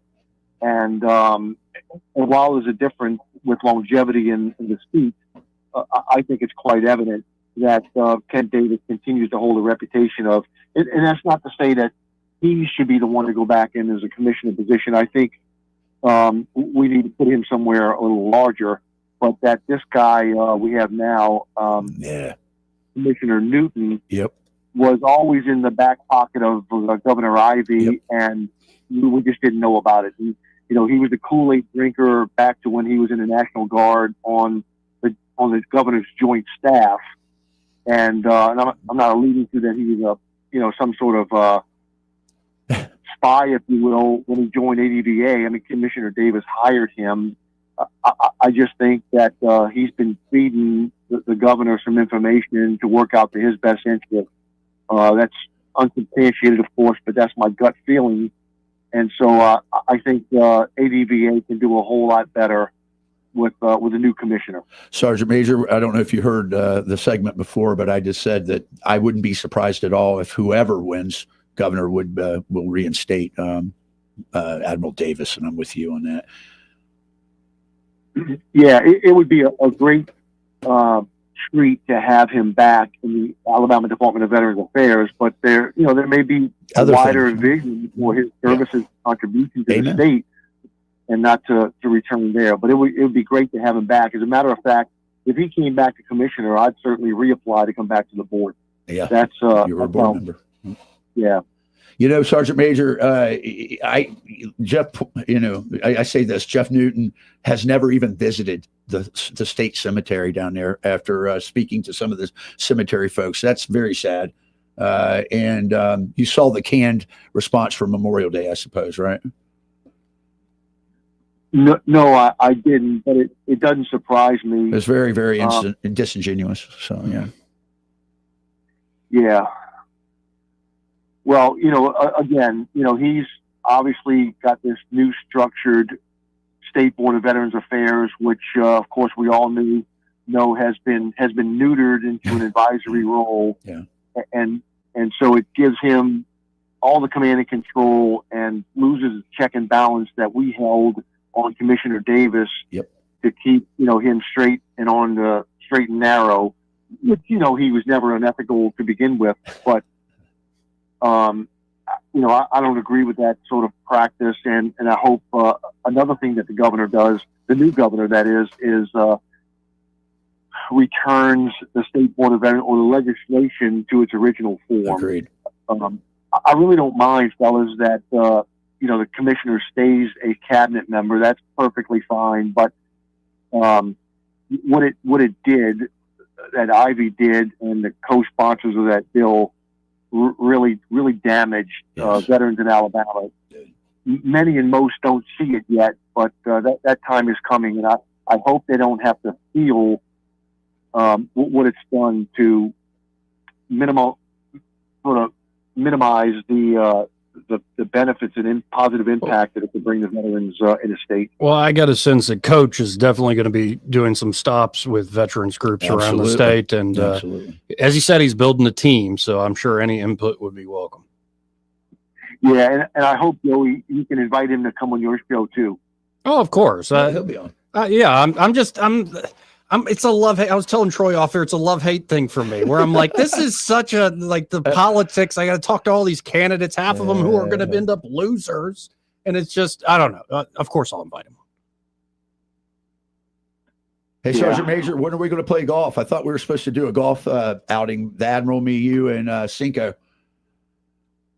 Well, I'm sort of ready anytime you are, but if you wear that shirt that you're wearing now, I'm going to take a pass. Really? They call me they call me the tumbling dice, baby. That's what Cinco calls me. It's my call sign, tumbling dice. That shirt you're wearing probably needs to be put before the fashion police. And look, you know what? I just wear it well, and that bothers you, doesn't it? It sure does. I love you, brother. Appreciate it, Brian. Thanks, bro. Okay, thanks for letting me post that little plug in there, and y'all have a great day. Sergeant Major, thanks. No, but I'm serious about it. It's kind of, for me, it's this love-hate thing. I know it is. I know it is. You struggle a little bit. You have a duality to you, which is interesting, and you see the good, you see the bad, and you see the ugly in everything you do. And unfortunately for you, Joey, you are the torchbearer. You are Lucifer before his fall. How's that? Because you're shining the light on darkness before his fall. Right, before his fall. And don't fall, please. 272-9228 if you want to get on the conversation. This part of the program, man, all this talking for about 2.5 hours can work up an appetite. Smokehouse Pit Barbecue. Come on, baby. What would you be eating over there today? You know what?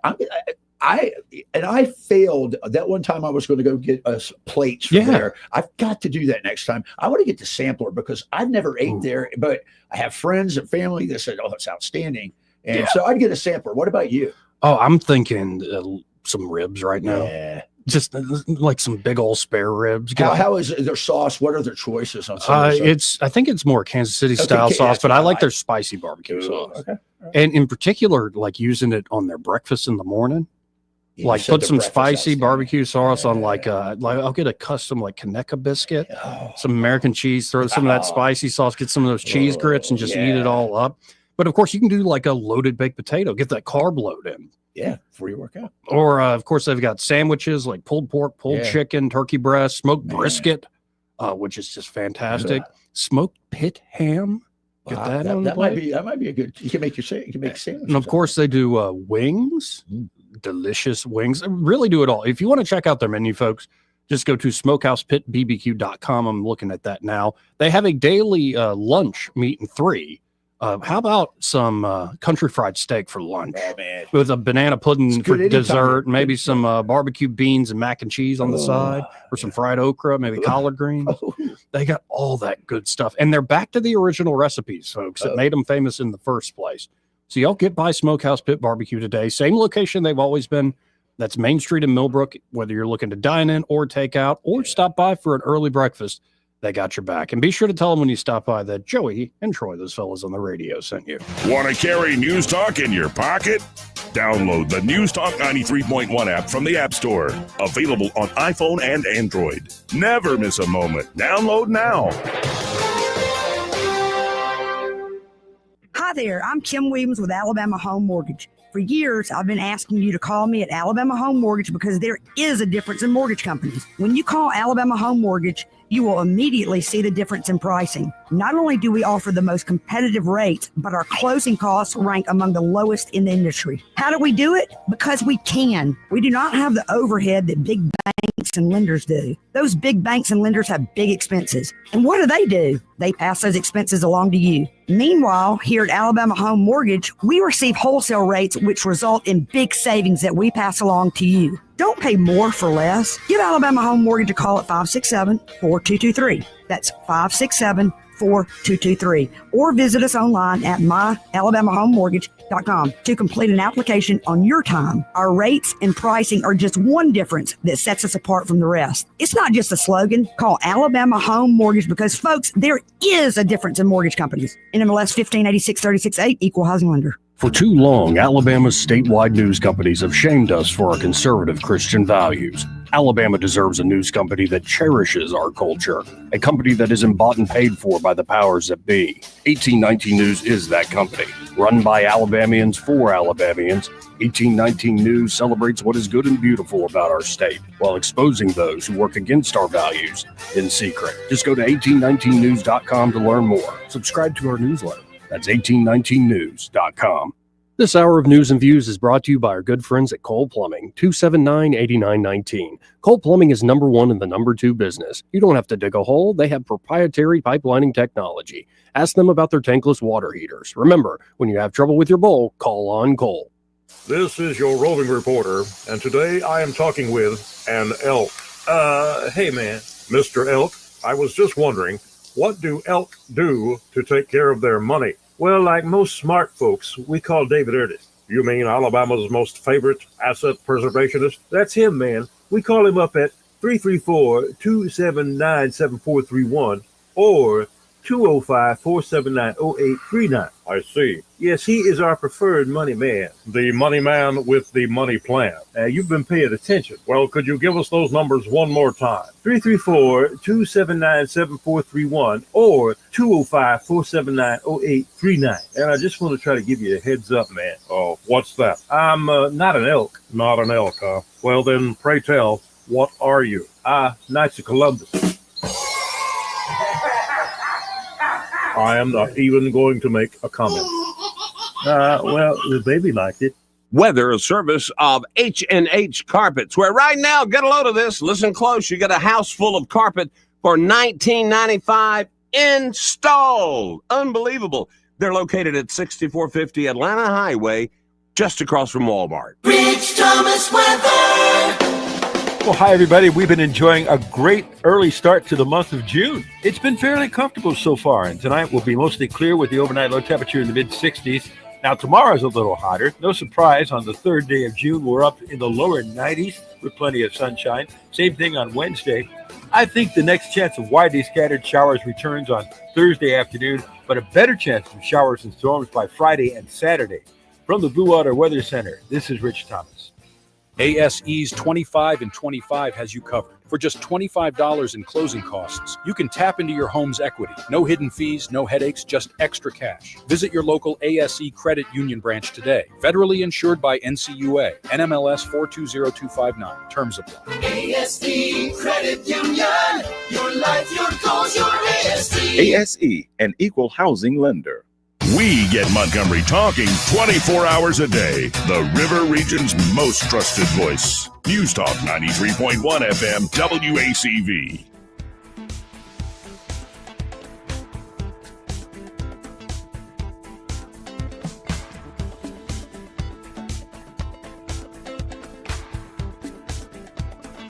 Joey Clark. Welcome back. Now, in other local state politics, by the way, if you're tuning in because we're talking about are we in the middle of World War III, I guess our conclusion is no, not yet. Not yet.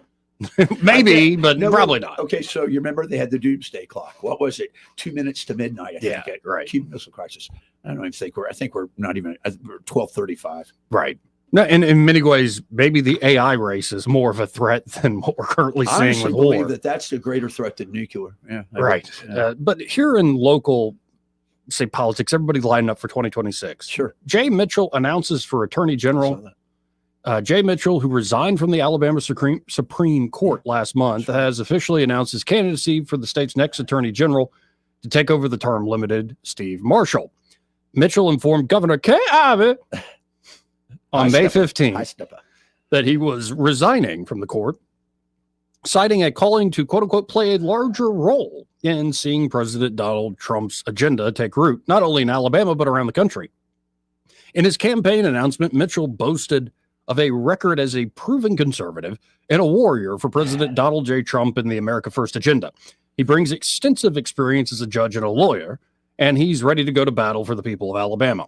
With President Trump in the White House, we have a unique opportunity to get conservative wins here in Alabama, Mitchell said. I'm running for Attorney General to stop the lawlessness, restore order, and dismantle Joe Biden's radical left-wing policies.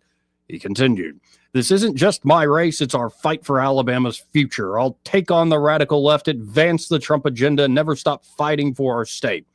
Mitchell also released a series of priorities to focus on should he be elected, including, number one, crack down on violent crime, saying Alabama is safer when criminals face real consequences. I will lock up violent offenders and make sure they stay locked up. Amen.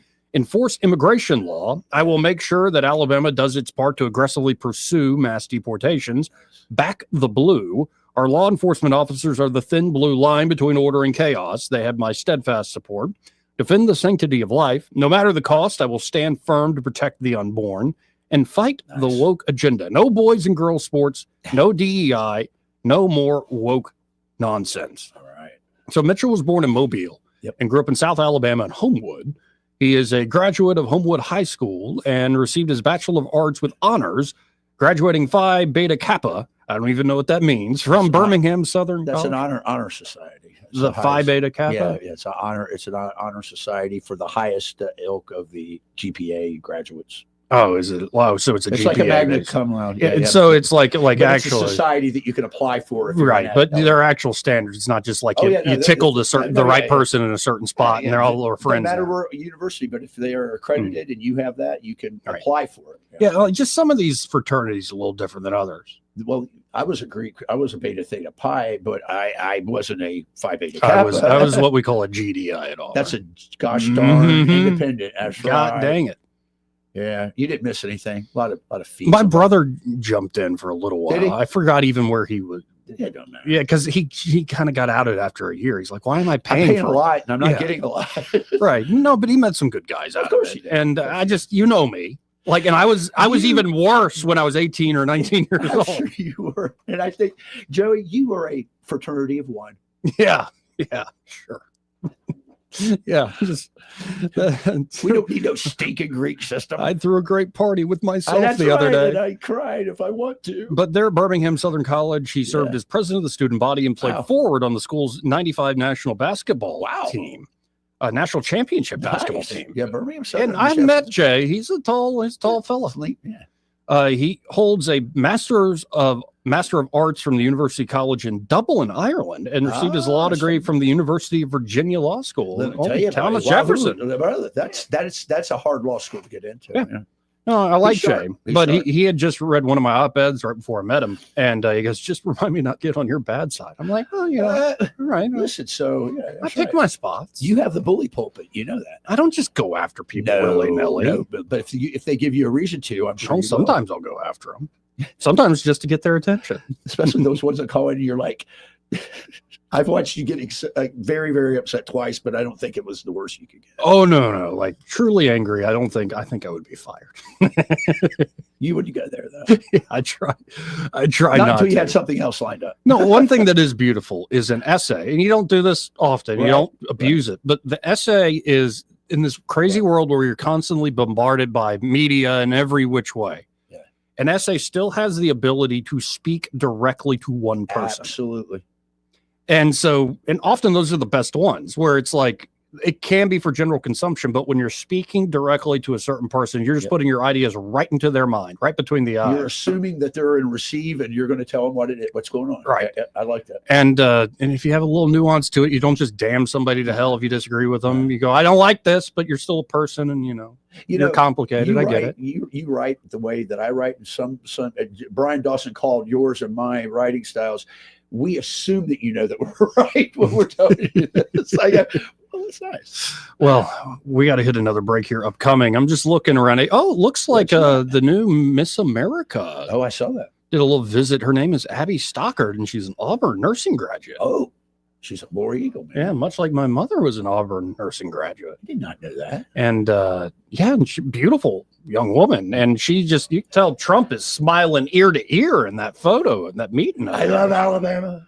Alabama, wonderful place. I didn't think Alabama. What is Alabama? And then I come out and what great people. They hide all the ugly women. No, you need to get out more, Mr. President. We got some that are looking a little ragged. Do you remember when it was open all the time, like 24 hours? Boy, you went in at 3 a.m. You saw the dregs. Oh the yeah, misfits. Oh yeah. Well, and also like this is I kind of had the thought as I'm driving back home from my workout this morning, and I see a lady. Not dressed very well because she's mowing her lawn. Okay. I'm like, when did women start mowing the lawn? Hey, baby, women's lib. Yeah. This is really empowerment to get into your worst dress and mow a lawn. That she was in her dress? Yeah. She's like in gym shorts. Yeah. Not spandex and the kind that you shouldn't be wearing. Right. It's a privilege, not a right. Right. Yeah. No, some people can pull that off, but there are too many big girls in this town that like to suck in and pull those things up. Smells like baby powder and stuff. Yeah. It's just, I don't know. I saw that and went, what'd you think about that? When did ladies start mowing the lawn? Did you think? Whoa. No, it doesn't bother me. It's more just like the thought of like my grandmother never mowed the lawn. That was always my grandfather or like one of the kids. She doesn't have a man. My mother never mowed the lawn. She would go and she would make us redo the flower beds. Like we need to re-edge these things. Weed. Yeah. She would help us, big herb garden and like all this stuff. But she would never, that was Dad's duty. When did you start mowing the yard? 12, 13. Okay. Young. That's right. Yeah, pretty young. And at a certain point, I hated it.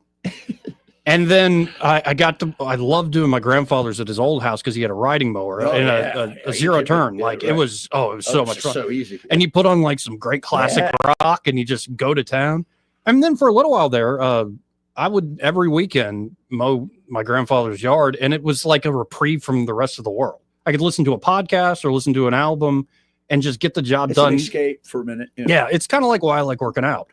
It's just, it's not so much about thought. It's more pick up something heavy, put it down, pick up something heavy, do repetitious and do it with the right technique. And just like, there's something about those moments where it's like, oh, it's an escape from just the chatter. What's funny about gyms, and Robin's owned several, and I worked out all my life. And the thing about it is, I don't like talking to people a lot at gyms. But there's some people that go in there and they just want to talk. I'll talk after. I will too. But if I'm in the middle of it, lock in and go. Yeah. If I'm in the middle of it, please leave me alone. And that's the earbuds. They kind of can do wonders. That's right.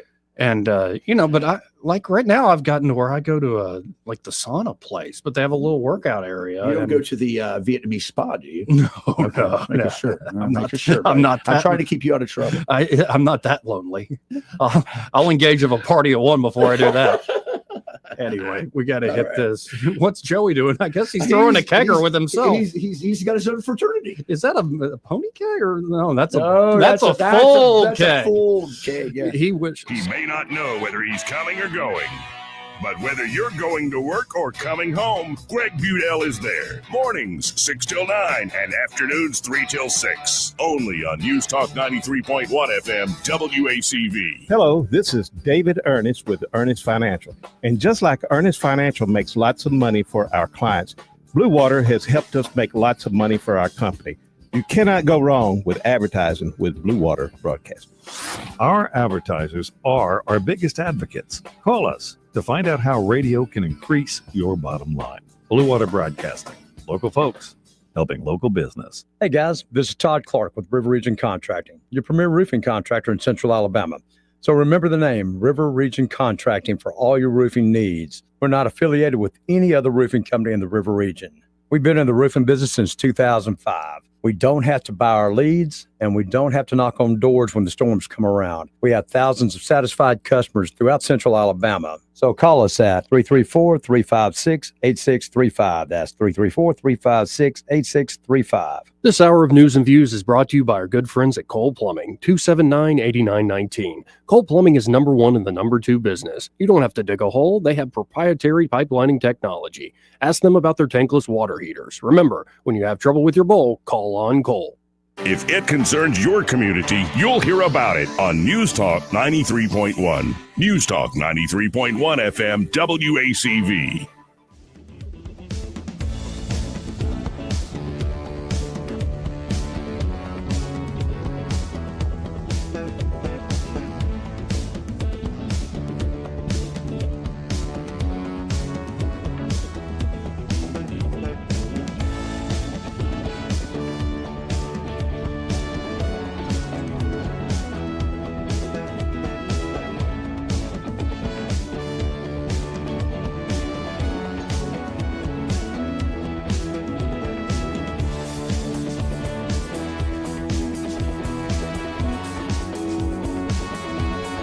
Joey Clark. Welcome back. I was just telling Troy off air about my addiction to bath salts, but that's more on that on another Not day. the kind that make you eat somebody's face. No, Those, not those kind of. no, I don't party that way. Let's go to Ray Bowles from Prattville Carpet. Hey, Ray, how you doing? Man, I have been absolutely screaming busy today. I got to take off tomorrow. If I don't answer tomorrow, it's because I'm at the University of Alabama, at school over on the west side. Yeah, so tomorrow she's got her, I don't know, Bama days. I don't know what it is. All I know is for some reason the parents have to go, and I got to miss 2 days of work, which I'm not happy about. You're going to love it, though, Ray. Yeah, I will love it because Sailor will be happy, and I'm happy if she's happy. And I just keep reminding myself that, and it's not costing me any money. I keep reminding myself of that. So, yeah, I'm truly happy. We're blessed. No, that's but awesome. I will not be here tomorrow the next day, but we've got a full crew here. Everybody's ready to come out and give you that free measurement. The next thing you know, you're going to have a floor down. Just that simple. We got tons of sales. I haven't been talking about the vinyl plank that we have on sale right now. Yeah. Cash and carry, $1.39 all day long. There's not a big box store in town that can touch this price. So they're, again, a lot of times they think, oh, I just got to do it myself. I want to save some money. I'm going to go to the big box store because there's less money. That's not true. If you'll shop local, we are going to make sure you're saving money. And that number's still 285-8117? It is. So call us today, 285-8117. We'll come out and give you that free measurement, and we have plenty of stock. If you're needing done this weekend and you want to do it yourself, come on by. Just that easy, folks. And be sure to tell them you heard Ray Bowles on the radio with that Joey Clark fella. Be praying for me as we're going over there tomorrow. I will. War Eagle. All right, bye, guys. Bye. So let's see who this is on line 3. You're on there. Who's this? Hey, JoJo, it's Woody. How you doing? I'm doing all right. Just a couple of things. I don't understand why people don't buy local. I had a friend that bought a refrigerator from Lowe's just a few days ago, and I said, man, why didn't you get it from Cohen? Oh, well, you know. But anyway, the reason I called, you struck a memory about a girl pushing the lawnmower. Mm-hmm. About 10 years ago, I was over in Chisholm. Eddie's stomping. Oh, yeah. Anyway, this chick was pushing the front yard with a 2-piece bikini. Oh my man! And it wasn't oh my, it was oh no. No, this was right as the last block that's technically Bellhurst. You know that big turn right there in our neighborhood, like that big. Right. Yeah, and she was not wearing a bikini, and maybe that was a good thing. No car accidents. The one that was in Chisholm, she shouldn't have been wearing a bikini either. Oh my! But, anyway. I bet that Eddie would have. I bet Eddie would have approved. Eddie probably used to date her. Yeah, that's what I'm thinking. Hey, Troy, I love you when you're on the show, man. Man, thanks for calling in. I love being it. here. Thanks. 272-9228. That guy will sneak up on you. Yeah. Like, no, I'm literally waiting at a stoplight in Perry Hill, and he just stops. He goes, Joey. And I'm like, oh, hey, man, what's up? You went on a date, and the girl's like, what's wrong with that guy? You go, I don't think he escaped from the institution. Yeah, a little cuckoo. Getting my fans. So did we learn anything today? I think we learned a lot. I think that my thoughts are, honestly, this strike, the spiderweb operation by Ukraine, is going to really alter the trajectory of the talks. I don't think it's going to escalate. In fact, when you're missing 3/4 of your armored forces and almost half of your fleet now of strategic bombers gone, you're going to have to come to some certain realities. Yeah, and I mean, I haven't seen any Russian response yet. Well, that's what I was waiting for. A lot of it's muted because they've lost most of their carrier, a lot of their frontline carriers. And so we'll see. But the Istanbul talks did just still go on. So I think you might be onto something. Do you think that Trump, did we learn this or do we know this yet? Do you think Trump underestimated or overestimated his ability to get Putin to comply early on? Or do you think that this is by design? I think he maybe overestimated a little bit that his relationship could sway Putin, and had the wrong people around him. I think there are too many folks saying the Russians are degraded, and I think the Russian point of view, as much as they are degraded, I think the Russian point of view is no, we're in the position of strength. They can outlast even with the degradation. That's right. And so Trump, that when they're in that position, they're still making demands of, say, territory they haven't even conquered yet. Right. That's a tough nut to crack right there. So we'll see. I mean, we also learned that it's, I guess, going to be smooth sailing for Coach Tupper. We'll see. We'll see. It's still early. I keep saying that. We'll see. We'll see. We are in the middle of everything. But how about this? What you got? I'm done. Me too. Let's do this. Thank you for being here today. And we know, and real quick, we never got to the flag behind you today. Yeah. So you've seen the other version, which was the battle flag. I'm thinking, in honor of my next op-ed that'll come out this week later, this is the actual flag of victory that's flown by the Knights Templar, with the white on the bottom, meaning black first because they went through war, and then white means victory. And that's just the poor soldiers of Christ. I love them. Well, I appreciate it as always, Troy. Always, man. We'll do it again Cool. soon. Y'all stay tuned. Happy hour's next. Broadcasting from the Riverside Chevrolet Master Control Center, this is WACV Cusana, News Talk 93.1 FM. When it's Chevy, it's Riverside. With SRN News, I'm John Scott. The U.S. senators are warning that Russian President